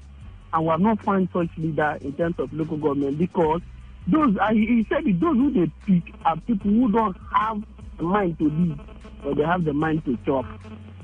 And we believe, this time, people like him, people like us, and people like you will be in the helm of affairs in this state. So do what is right. Find where you have comparative advantage. Invest. Thank you. Little by little, the country will grow. Thank you and God bless you, Master. You're doing well. Wellington. Thank you very much. Kanu says, Max, you want the local government chairman to redirect and engage their boys to a more rewarding and legitimate ventures, a huge mirage, because most of them have legitimized the illegal activities of these boys as they are the real political structure being talked about. Their capacities and being on ground goes when these boys are not at their disposal, creating real jobs. Forget it. Kanu, you sent in that one. All right. So you see the characters you people call capacity this, capacity that. So being a local government chairman and you're driving a bulletproof car. Are you the British Prime Minister? Yes, good evening. Good evening. Welcome, go ahead. Yes. I want to contribute to the contribution. Yes, please. Yes, for what I would suggest, my name is Prince of Aoda. Go ahead, sir. We're listening. Yes. In my local government in Aoda West. So, what I'm seeing there, over there against the chairman there. So, I'm looking at the insecurity in Aoda West. It's caused by the local government because they know the boys. Nothing happening the boys. Sometimes they use the boys in their nation, on which everybody knows. So, for me, I see that most of the local government chairmen, they are not trying. Yes, they are not trying because if you want to fight insecurity in a local area, at least it's the responsibility of the local government chairman. Yes, it's their responsibility because they know who is who, that local government. Thank you very much for your time. Yes, good evening. Welcome. Yeah, good evening. Go ahead, Honorable Chris, quickly.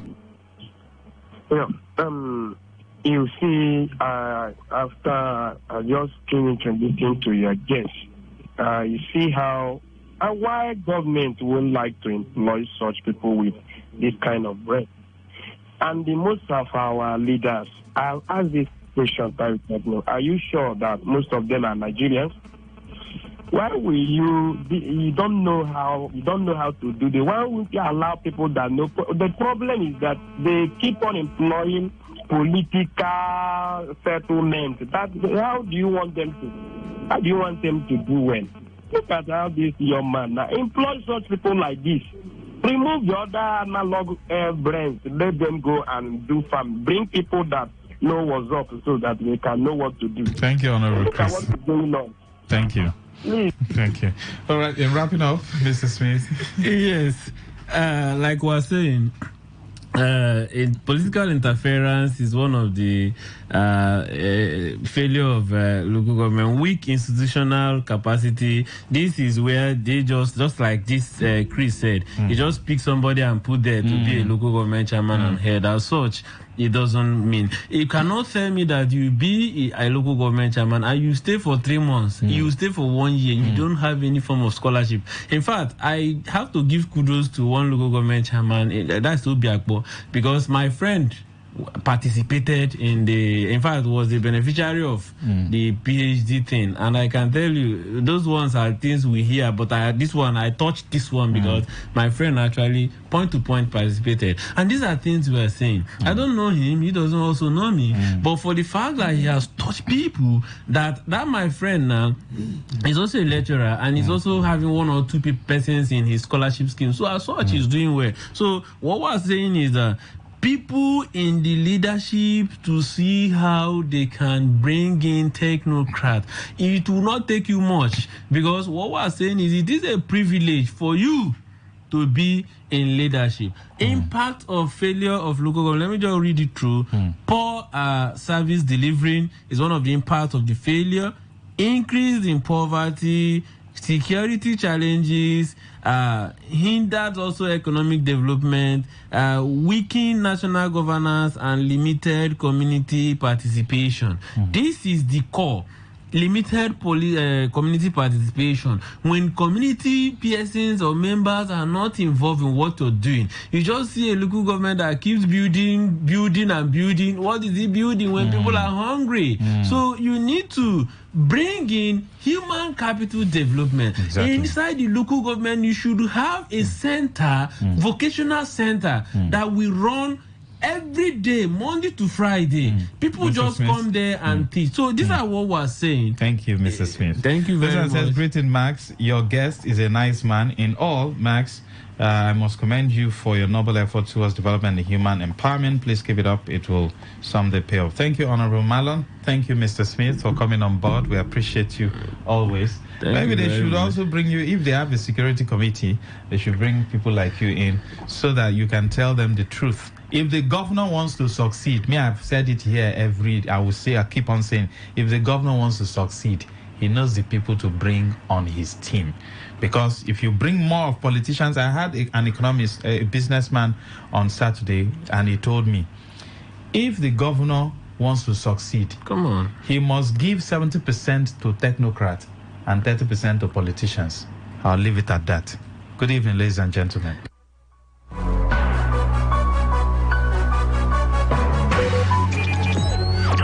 Talk radio. I listen to a lot of talk radio.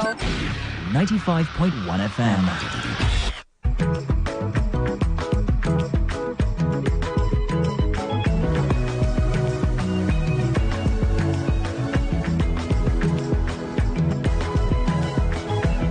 The Olympics starts on the 26th of July 2024, and Nigerian wrestlers ready. Yes, the man who can provide the answer is right here with me. Aki Purity is the coach of the women's wrestlers, all of them from Nigeria, world beaters, Olympic champions, Commonwealth champions, all African Games champions, just name it. My name is Godwin Inakana. It is Global Sports Updates. We'll take a break. When we come back, it's not all about football. We're talking other sports as we count down to the Olympics. Don't forget, our men will not be at the Olympics, but our women are going.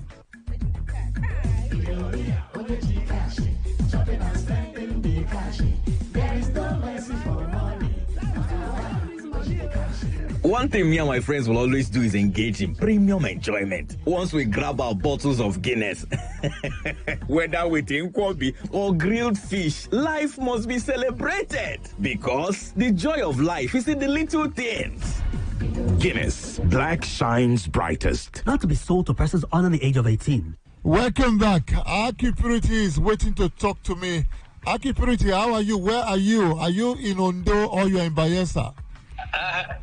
I'm good. It's good to be on your show. I left Bayelsa not a few days ago. We were in camp. Periodically we go to our training center in Bayelsa as our Olympic training center, where we train, work on where the area we're weak and we work on the area where we're good. So I just came back. I'm in Ondo right now in Akure, and we still continue our training with the qualified athletes. What makes Bayelsa special that each time you will go there, the wrestlers? We have the modern equipment. We have the personal gym that is equipped with strength training and other latest equipment to enhance wrestling performance. Going to Tokyo Olympics, Aki Purity, you were very, very confident that you would do well. I mean, your athletes would do well. And one of them finished with a silver medal. Am I right or wrong? Yeah, you're right. You're right. Oboro Dudu Blessing won a silver medal. the Olympic Games in Tokyo. So what's your target 2024 in Paris? By the grace of God, I have 5 female wrestlers who are qualified for the Olympics, and I'm very, very, very optimistic that all of them will do well. But we have the old horse there, Odunayo Adekore, and we have the Oboro Dudu too. They are in the team, and we have young, talented wrestlers too, whom I am very, very, very sure that they will create surprises and they will win medal at the Olympic Games. And I have the Odunayo too, I have Oboro Dudu too, and they are very ready. We are working on the best they can, the best technique for them. We're working on the best defense, working on the strategy and plans for them. The entire bench, the Nigerian bench, weeping. So I understand why you call it a tragedy. Maybe I should ask you, for the benefit of our listeners, why was it a tragedy? It was a tragedy because we have counted her medal before we left the shore of the country, and Odunayo is going to win the gold medal. So, and she was on her best form, sometimes it is what it is. Game changes, and that's why I said it was a tragedy. Because if you watch back that video, she was leading comfortably with 8-0. 10-0 is a superiority point. That means the match is over. So she was doing well. So sometimes there's no way. I've met with other coaches who ask, is it proper when you see an attacking wrestler and you ask her not to stop attacking and still in the middle of the match? So, but it is what it is. And I hope, I've been praying so hard that we don't have such occurrence during this in Paris 2024 by the grace of God. Acuparity, why did you cry when that tragedy happened? It was so painful. It was so painful, the girl you train with, with the kind of time you spend with her, with the kind of, I'm not really crying because I lost that medal, but I was crying because she labored, and it was like labor in vain. She labored, even though she had an injury, she still struggled to train. She didn't miss any training session. And for her to get her glory, for her to be on the podium, something just happened, and it's so painful to and for myself too. In fact, I needed to share with her pains too. So I felt it. Honestly, I felt it. I felt it. Acuparity. So it's not true that Odunayo Adekore was injured, and that was why she lost that fight. I tell everybody, every wrestler has an injury. Every wrestler has an injury because it's the contact sport. So we have 1 or 2 injuries. Not an excuse anyway, but at least she also wouldn't say it's because of the injury.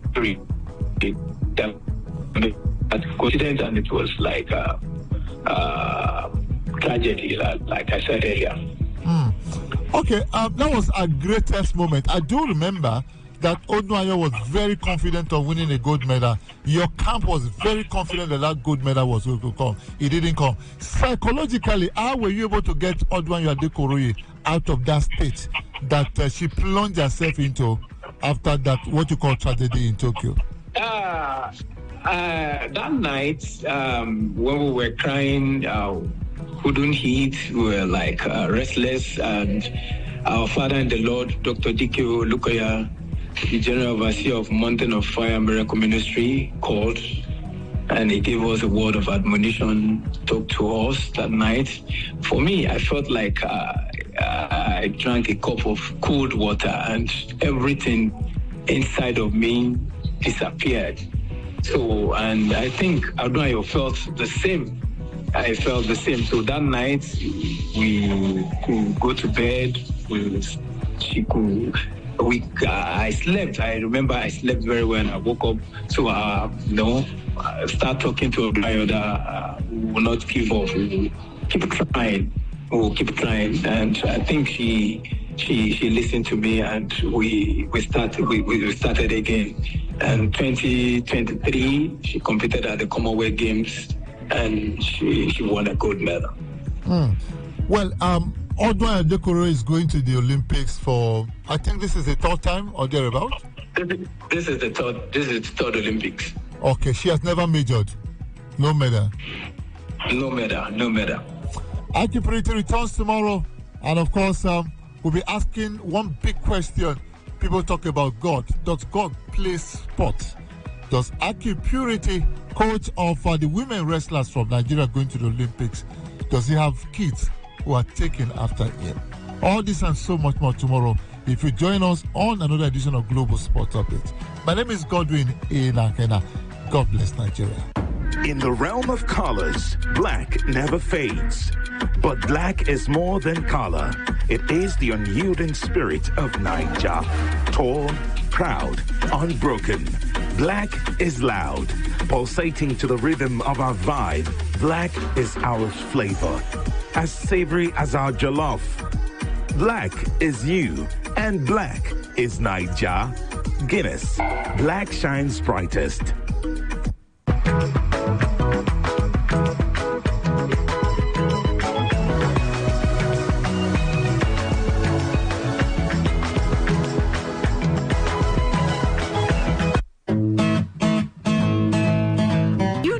People. A champion action for men don't carry wongi haba remedy enter town to take bring out the real action in you as a man. Baba champion action for men. For that man when they perform well. Baba champion action for men. He did good for both young and old. Even if you don't reach 80 years, you go still maintain your wing. He go normalize your system, boost your performance, make you stand gidigbam. They kakaraka as a real man with correct action. Champion action for men. Correct wonder route where go activate the real action in you. Now the day when you start to take them, that day go begin work for you. Even when you don't take and finish, you go see the fire they go. Because you don't correct your system, set them fine, make you carry the go. Baba champion day for number 62 Query Road by Egede Street, my one Jobu Port Harcourt. Call 081-6920-2525. Take them again, 081-6920-2525. Action for men. Correct wonder route where go activate the real action in you. Now the day when you start to take them, that day go begin work for you. Even when you don't take and finish, you go see the fire they go. Because you don't correct your system, set them fine, make you carry the go. Baba champion day for number 62 Ikwere Road by Egede Street, my one Jobu Port.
with Guitar Boy. All right, one song that lots of people would consider amazing, no doubt.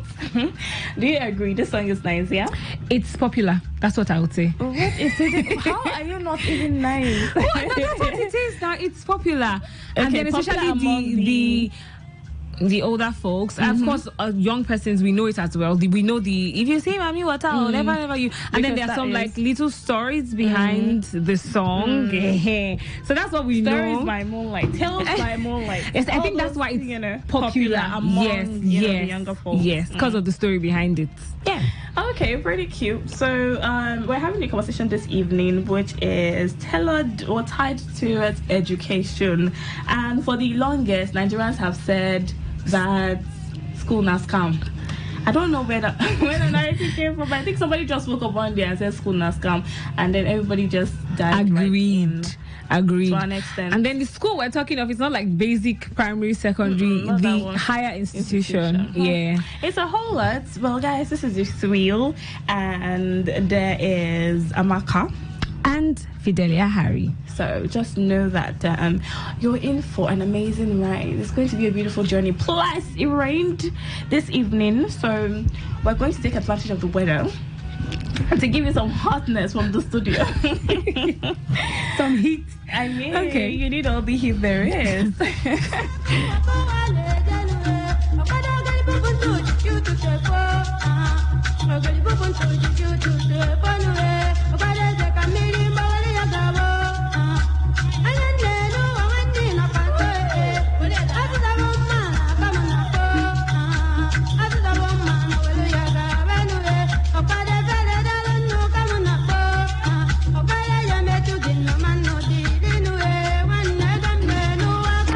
Okay, so Theresa Honora rather is also popular. I think she did this Egedege something, that other song by Flavor.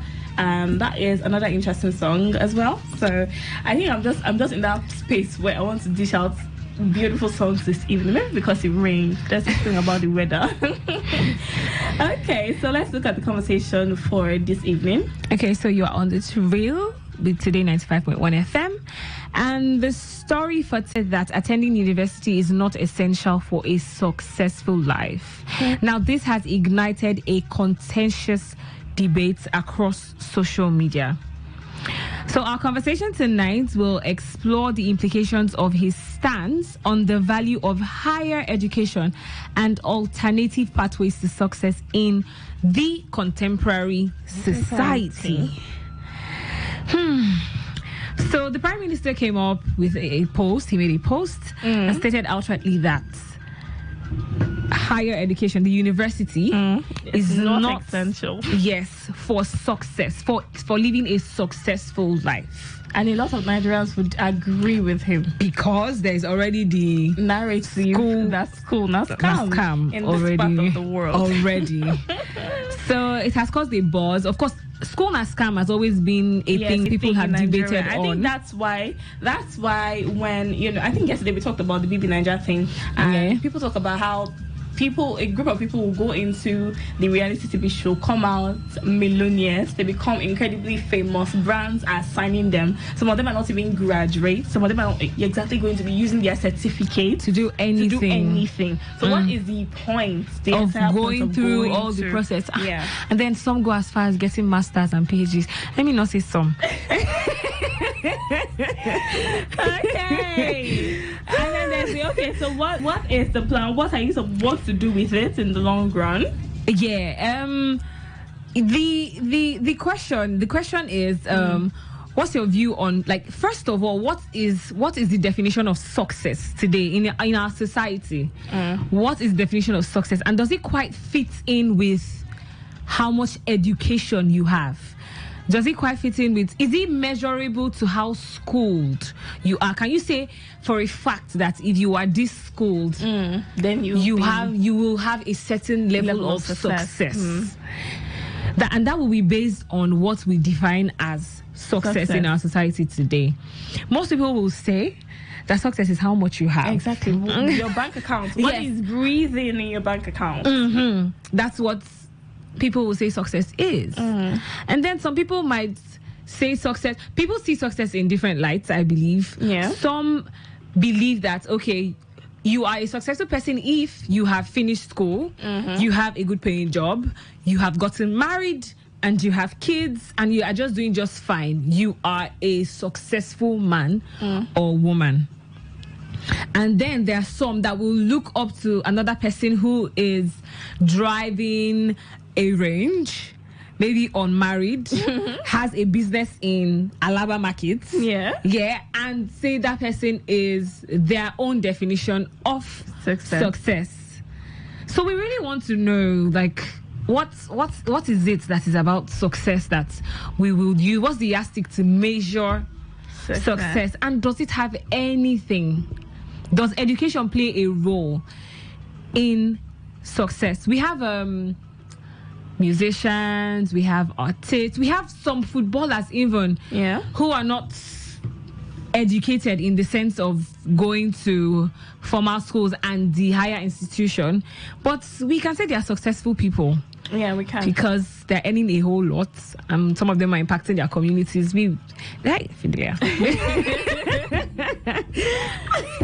Sometimes I feel like I'm part of the school of thought that I stay in school in Ascan, but I refuse. I refuse to be dragged into that ship. I refuse to be dragged into that ship. So, Amaka, what's your own definition of success? I would say money in the bag, obviously, because I think your ability to afford a certain type of lifestyle, the lifestyle that you desire, okay, to a great extent, that is success for me. So whether or not you are using your certificate to achieve that lifestyle that you desire, I don't pay attention to it. I will not exactly, care so much about it. As long as you're doing something legal, please. Okay, but it's illegal. But you can afford your lifestyle. So you want to live a certain type of way. You want to travel, visit different countries. You want to be able to go on vacation, destination places.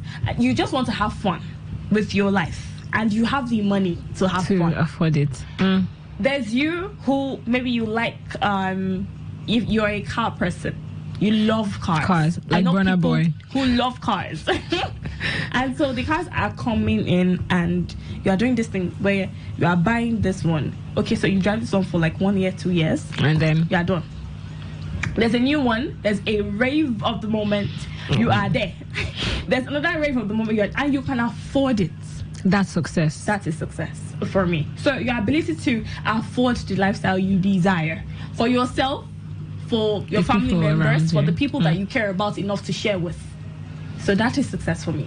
Now, how you attain that success is not the answer, or it's not something I want to find out.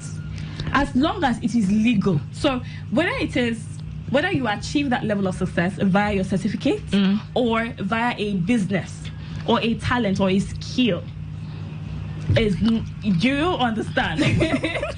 So I would not totally disagree with him, with Rishi Sunak, honestly, because I've heard I think I did this research one time where in certain countries in Asia, I think China, for instance, either China or North Korea, they do this thing where they don't write exams. Children in schools don't sit for exams at the end of the term. They don't do that examination thing until I think they are JSS 2 or so. Like they get to a certain level in secondary school. That's where they begin to write exams. For their formative years, learning skills. They pay attention to the psychomotor skills of the children. They do basically what formative learning should be about. And it is at that point that they discover what these children like. I noticed that the US also has that pattern of education where we have children go from high school. It's do you want to go to college? Yes or no? Yeah, that is true. So, what college do you want to go to? Do you want school for medicine? Do you want Hollywood arts? Do you want music? Do you want filmmaking? I mean, here in Nigeria, it's either you're doing medicine, law, or engineering. So we have this where we don't exactly have schools that pay attention to, certain skills apart from the conventional medicine, law, engineering, mathematics, or something. We don't have schools that say, okay, please, Hollywood arts, something like, we don't have like Nollywood arts. We don't have like film schools, music schools. I think we have like 1, 2, but they are not as pronounced as they should be. We don't have parents asking their children, okay, so what do you want to do? We don't have parents legit pushing their children towards career paths like football. Oh, my child wants to become a footballer. They do now for basketball, though. They do now for basketball. They are now beginning to embrace it. Yes, because they know how much now. Cristiano Ronaldo earns. And they're like, so that is one person out of the lot. Do you understand? Yeah. So they can tell. We now even have Nigerian stars, Nigerian footballers that earn so much. Our very own Victor Osimhen is one of the most sought after players right about now. And that has nothing to do with education. So I will not exactly condemn education, university education now. I feel like the basics should be acquired. Read. You should know how to read and write and speak properly. So the basic form of education should be acquired. But then as for the higher form of education, which I think it should be specialized. Parents should pay attention to what their children desire and then push them to toe that path. That for me is true success. That would just, make all the difference for That's me. true. It's not enough that for some parents, I think it's bad that the period where I was in school, so you get to meet people from other colleges, other departments, and then they'll tell you, okay, so I don't like medicine, but my mother said she wants me to be a medical doctor, and that's why I'm just hearing people. I got to meet people who told me, oh, I loved your course, I want to do this thing that you are doing, but I come from a family of lawyers. So I'm studying to become a lawyer, not because I want to become a lawyer, but because I come from a family of lawyers, and then I am obligated to study law to continue the family legacy. And I'm like, okay, that is a lot. If that person decides to not put in their best and does not do so well in that career path, they can even put in their best and still not do so well eventually. So it comes down to, paying attention to the things that the person wants to do with themselves, for themselves. Not in this part of the world, unfortunately. That's why you see you have engineers working in the banks. You have, it's like we're lost adults. I think I had a colleague who the first time she told me what she read in school, I did this whole. So my mouth was less agile for a while because I'm wondering how it is possible that you read this course for how many years? This is what you do for a living. How many years? 6 years. So it's law. No, it's not law. Crop science. She said it was. I think. Are you the same reaction? Okay. She said, I said, okay, no, 6 years or 5. No, she said she spent 6 years in school because I think there was this whole strike thing. Oh, okay. So she had an extra based on the whole strike thing. But then the course is usually for 5 years. 5 years. Okay. And I'm like, so what are you doing in this facility, working in this capacity? How are you here right now? Because she's like. Also, she did it at the time because, okay, the admission came, and I'm like, okay, so for you, it was just to go to school and be a graduate. Be a graduate. So you can. She's like, oh, when she finished, she went back to her parents and she was like, okay, so see your certificate. Here you go. This is not the first time we're hearing I'm this. now going to do what I want to do with my life at this point. So, honestly, I don't think that Rishi is the UK prime from the truth, especially with our situation in Nigeria. We can totally relate. We can totally relate to the whole school now scam thing. Parents should accept this reality. Yeah. Parents should accept this reality and work with it. Gone are those days when, back in the days, if you had a school sat, you were good enough to work anywhere and all of that. Now our BS is even is giving it's giving WAEC at this point. They are somewhat on the same level. Everybody has it now, and that's because everybody was pushed to go and do it. Some people felt like they wasted their years in the university. I've heard people say that. when they were supposed to do something else, but they wasted their years. And then you see the ones that while they are in school, they are doing business. And I know that at that time, there were some persons that were, a bit, let him focus now. Focus on the school that you're going to. Why are you doing this and doing this at the same time? Yeah. For a lot of people, I think it's different, and honestly, we would really, really need to do better when it comes to that situation. So, what do you think, guys? What do you think about what the UK Prime Minister has said with regards to higher education? He said it is not exactly the reason why a person would have a successful life. So, do you agree with him? Knowing that we are in Nigeria, and then looking at our system of education, what not should we also prioritize offering extensive career guidance and support for people that are considering different educational and career paths? Should we begin to encourage our children when they say we want to do this rather than this? Should we keep focusing on the university education and ignore talent and skills of those who excel outside academia? That while some kids are growing up, you could tell that this is what they are good at. And you hear some children that really do not have interest in school. And then they are being forced to attend school. When you say that they can thrive in other paths, in other career paths, education has become so important, it's turning to slavery in some sense of it. It's like this is a life path that you must go through already. And then, if there's someone who is derailing from the go to school, the do person this, is seen as a black sheep. Yes. Being seen as a black sheep who does not have direction and doesn't know what they ambition. want. NFA. Yes. As long as you do not have education, higher education. Yes. That's yes. it. All right, let's do a music break right about now. After the break, get ready to call in because we'll be sure to open the phone lines so you can join the conversation. All right, enjoy the song by Rex Cardinal Jim Lawson. It is titled Love Mo something something.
Prime Minister, higher education is not exactly necessary when it comes to acquiring success. That doesn't matter whether or not, okay, you'll be successful. You can be successful if you do the things that you're supposed to do. Okay, so phone lines. So the phone lines, we have 0817 000 951, 0810 951. And for your text messages and WhatsApp messages, 0701 933 9962. Okay, so let's have you join the conversation. Let us know what you think. Plus, the post is up on social media at Today95.1 FM. You can drop your comments under the post. Let us know what you think. Okay, education, higher level of education. Attending the university, do you think it is necessary for a person to attain a certain level of success? Because we have these cool scam narrative here in Nigeria. So when I saw this post here, I just felt like a lot of Nigerians could relate, because I legit felt like I could relate. Being that what we see in the country now, what is attainable? Education is, truthfully, there are people who are thriving, who are successful thanks to the career paths that they chose.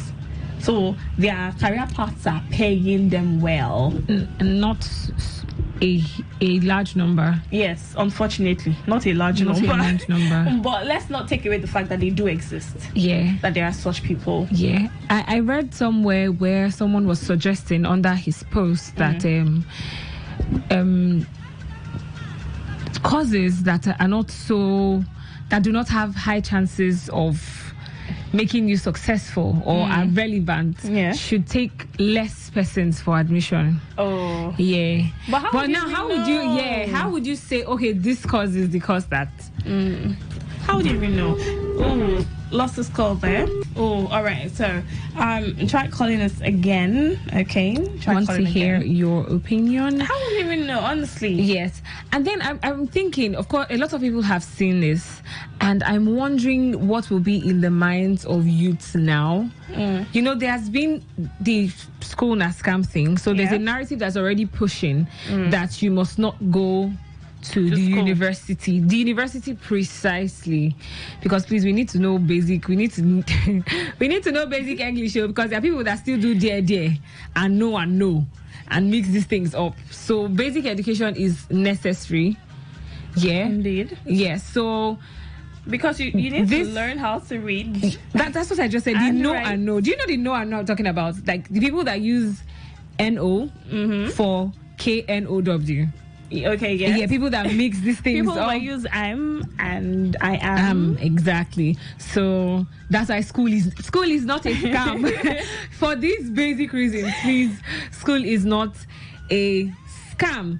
Yeah, but now that they have seen this, I feel like it will further push in the mind of the youths. It will further push that propaganda of get yourself in business. You know, right now everybody is being a CEO. Backup. I think people are already doing that backup plan. Yes, and it will further push it for people, push that mindset to do something else while you're going to school. And parents, African parents, should be open to it, please.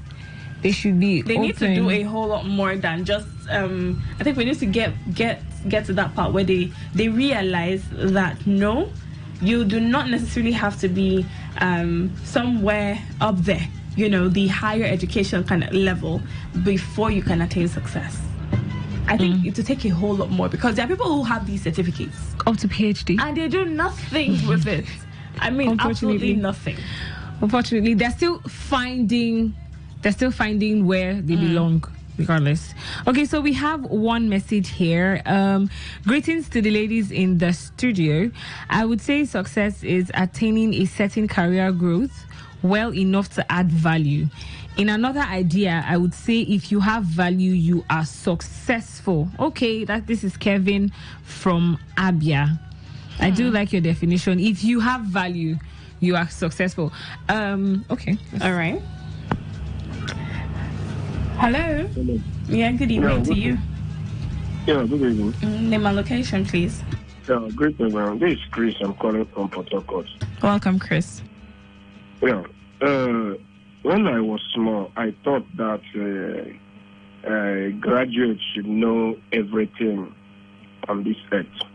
Until when I grew up and started seeing most of them. We don't like to accept the truth at times. What the UK has said. In Nigeria here now, let me tell you the truth. Just try, walk down to some of the parks. You see that what the Prime Minister was saying, feed that person close to 10 years with his fine and everything. Now, what am I doing? Just artisans doing all that. I feed him. See, only that we should accept the fact. To be a graduate does not mean that you know all. I've seen a graduate. I thought that you know everything. But you can't operate his phone, Android phone. He still went and looked for undergraduate to set some certain things on his phone. So, education or graduate, being you a graduate does not mean that you are Solomon or you know everything. I met some of them in the bank now.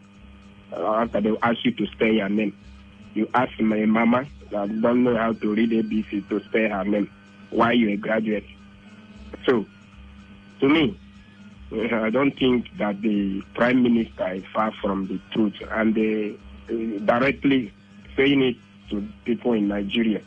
We should accept the fact, and government should know what to do. I am telling you, if you go out there, just go to park now, go to KK Tricycle Park, you see what is going on there. So, in Nigeria, I don't think that education, after school, you still look for another thing. They are mama in the other dialect. Nobody knows tomorrow. After how many years in the school, you see a graduate going back to learn mechanic. You still see a graduate going back to learn what some other people, drop-out students are doing. That one is just to acquire that big grammar. And it's not big grammar in Nigeria. Big grammar doesn't pay in Nigeria. If the big grammar pays, you see how economy now in Nigeria. That is the problem. Okay, let them allow a primary school student or dropout set to go there. You see that person business. Nigeria is just like a company. Let them hand Nigerian state to a businessman so that they can. That's the problem. So the Prime Minister is correct on what he's saying. So we should accept the truth. That's my point. Okay, thank you. So he says the Prime Minister is not far from the truth, which is true. Yeah, I think that we can totally relate. Maybe other countries might not, relate, but here in Nigeria, we can absolutely relate. We can see that, of course, there is that thing where it is, for a lot of people, it is not their certificates that put food on their table. Right about now. So that is, it's real. It hits home. Happening. It hits home. Like, it's home. When I saw it for the first time, I was like, okay. Have you lived in Nigeria before? Did somebody tell you something? Did you visit us? Have you done like a research or something? You know how you guys do the things that you do, and then maybe you visited Africa, you visited Nigeria, and then you got to see one or two things. And is that something we should know about you and this your Prime Minister vibes and all of that? So for a lot of people, they're not making money with their certificates. You legit hear, okay, so yes, I'm a graduate, but what puts food on my table is not, as a matter of fact, it has nothing. I know a lot of graduates from the health sector that are now doing serious graphic design. Serious one. When I mean serious, I'm not talking about small flyers. Like they're doing talk about major CEOs, designs. Talk about CEOs of food trays. Sorry, that one is. The vendors. I mean, the vendors. The amount of online vendors we have now, and more than the consumers. Check I'm one of the consumers, unfortunately. It's not even scary. I'm like, okay, so do we even still have businesses? Do we still have a need for people to say, okay, I want to still venture into this business? Because I feel like, who is buying? Sometimes I see certain things and I'm like, I ask questions. I'm like, who buys this stuff? But it goes to show that we would need to do a whole lot better. Our government will need to step in and step up. They will need to do a whole lot better, and maybe we want to even try a different approach when it comes to education, where education is concerned. For me, I know that one type of intentional parenting I want to do is making sure I discover what my child or children are interested in. That is going to determine, to a large extent, how much secular education they will be getting. Because I don't think I want to do the whole, okay, so you must go to the university because of this. You like football, honey? There's football academy. Would you like to Real Madrid? I'm thinking Real Madrid. I'm thinking Barcelona. Okay. You can start with Manchester United, and so I think I'm going to be that type of mom, legit. So, what's it going to be for you? People that know me already know that that's my stance. Sorry. Like, it's something I have I've discussed with my friends already. You see the Asia Start thing you talked about? Yeah. It has always been a standard for me. I've also discussed with some of my friends of how early I want to, or rather how late, because I feel like we tend to throw our kids into school too soon. Really. Pre-crèche, nursery. It's like you don't just want them, just go. You don't want them so to you're be not home. training them. There's no morals from the onset. You're not training these children. You're not impacting anything personally in them. They're spending most of their time outside with other people, and you're leaving them for the society, basically. So this is something that I share with my friends. We know that this is the future we're looking into, because some of us have been victims of this thing. I have some friends that have mentioned that if their parents were observant, they wouldn't have studied what they studied, and they would have gone further in the career path that they are on now. So they would have been more successful people. Yeah. Okay, so parents, this is a call for action. You need to do better. It's been The Thrill. Thank you guys so much for your contributions. Thank you for everything that we have talked about. The Thrill continues next week, Monday. All right, tomorrow is Friday, so at about 9 p.m. you'll be listening to Reggae Militers. So all the Rastafari in the house. Okay, tomorrow is going to be your night. All right, so Fidela and I will be back with The Thrill next week, Monday. Keep it locked with us right here on this dial. The news at 10 p.m. will follow shortly, so I know that you do not want to touch that dial. Enjoy Jolly Papa, still by Rex Cardinal Jim Lawson.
Talk radio. I listen to a lot of talk radio. 95.1 FM.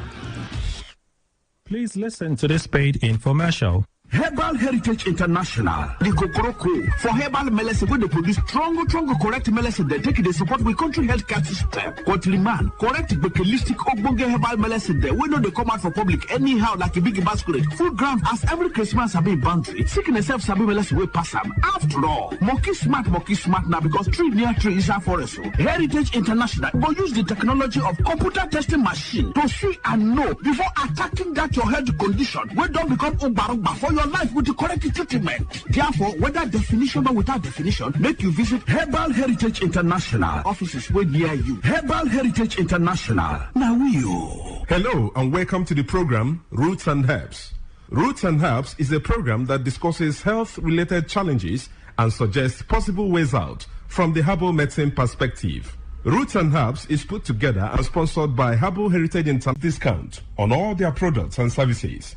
This offer runs while the stock lasts at number 24 Equator Road, Mile 1 by Education Bus Stop, Port Harcourt. Number 24 Equator Road, Mile 1 by Education Bus Stop, Port Harcourt. This promo package will give you the opportunity to enjoy 50% discount on all their products and services.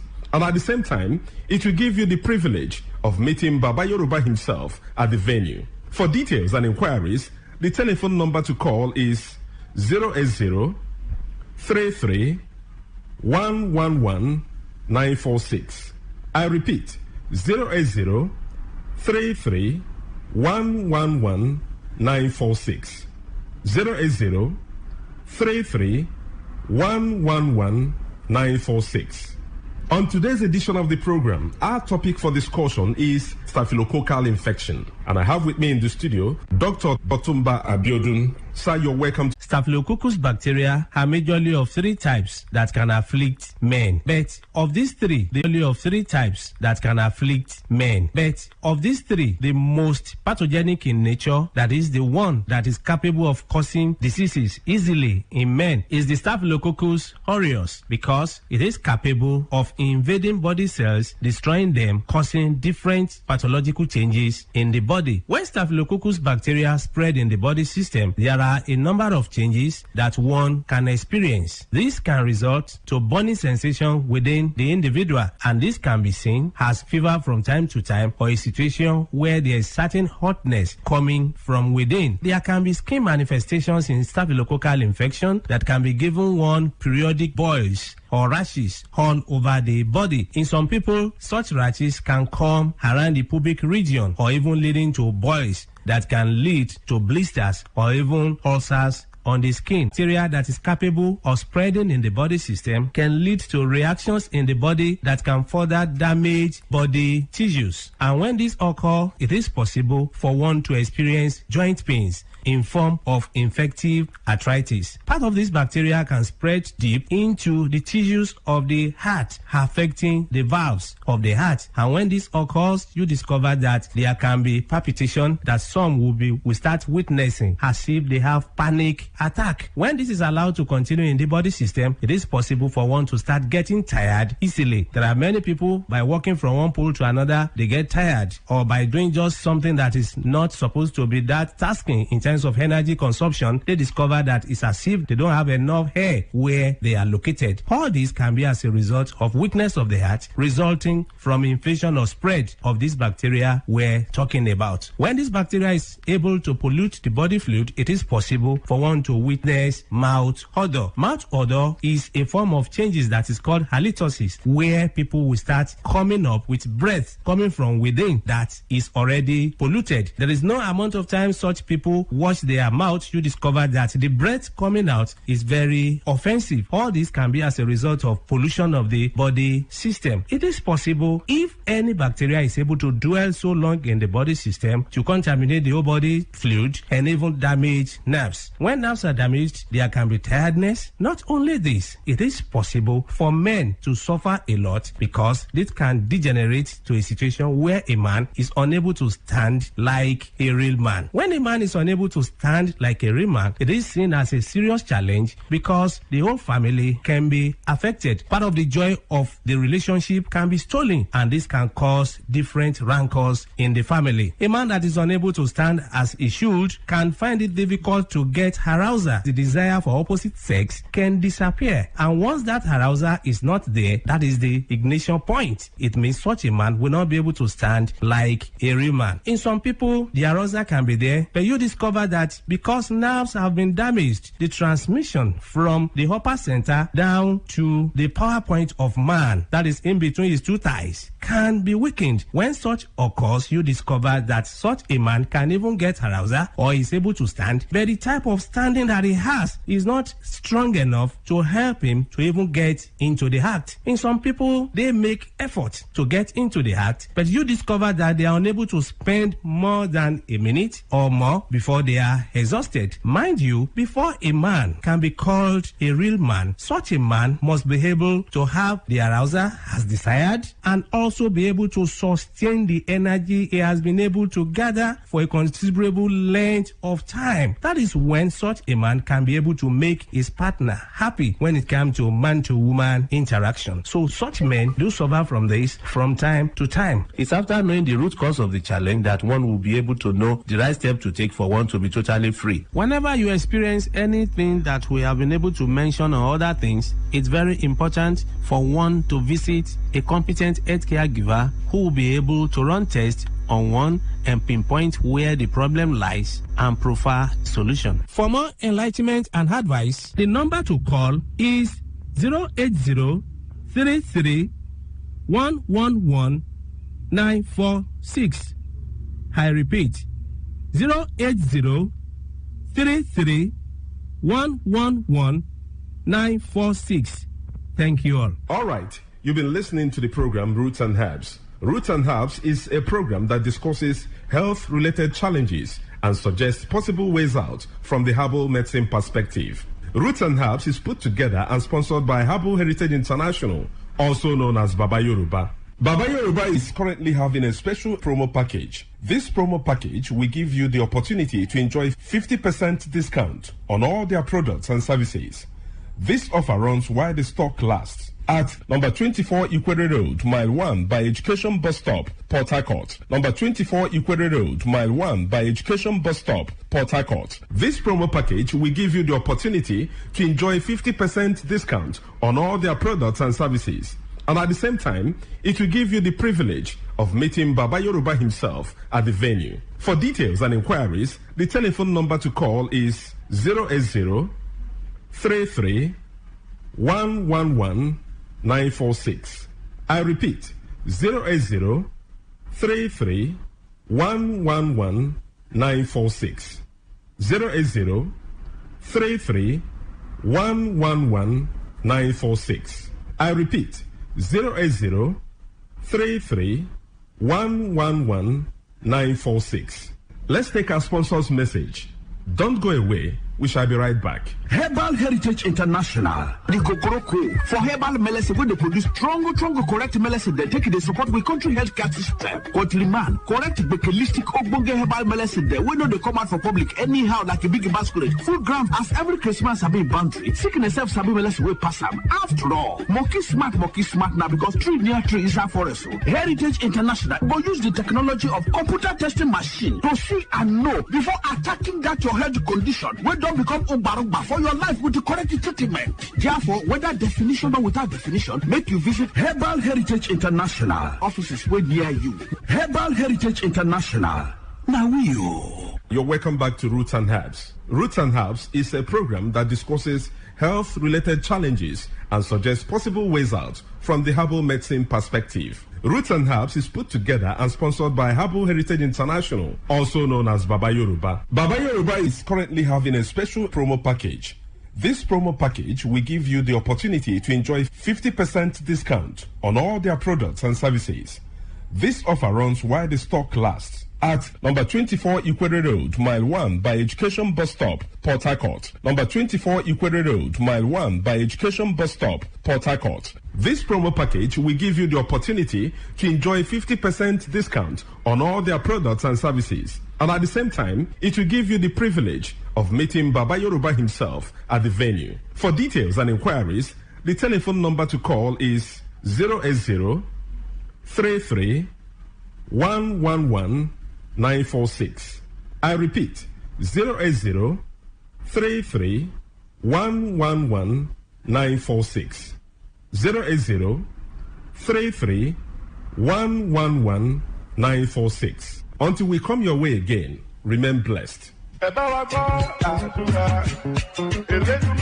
And that was a paid infomercial. Talk radio. I listen to a lot of talk radio. 95.1 FM. Every day, every hour, when the big stories break, depend on our 24-hour news team to bring you the latest. Today, 95.1 FM. Whether it's happening in Port Harcourt, South, Nigeria, or around the world, we've got you covered. On air, online, delivering balanced news and unbiased Good news on your premium talk radio. Today, 95.1 FM Port Harcourt. I am Amaka.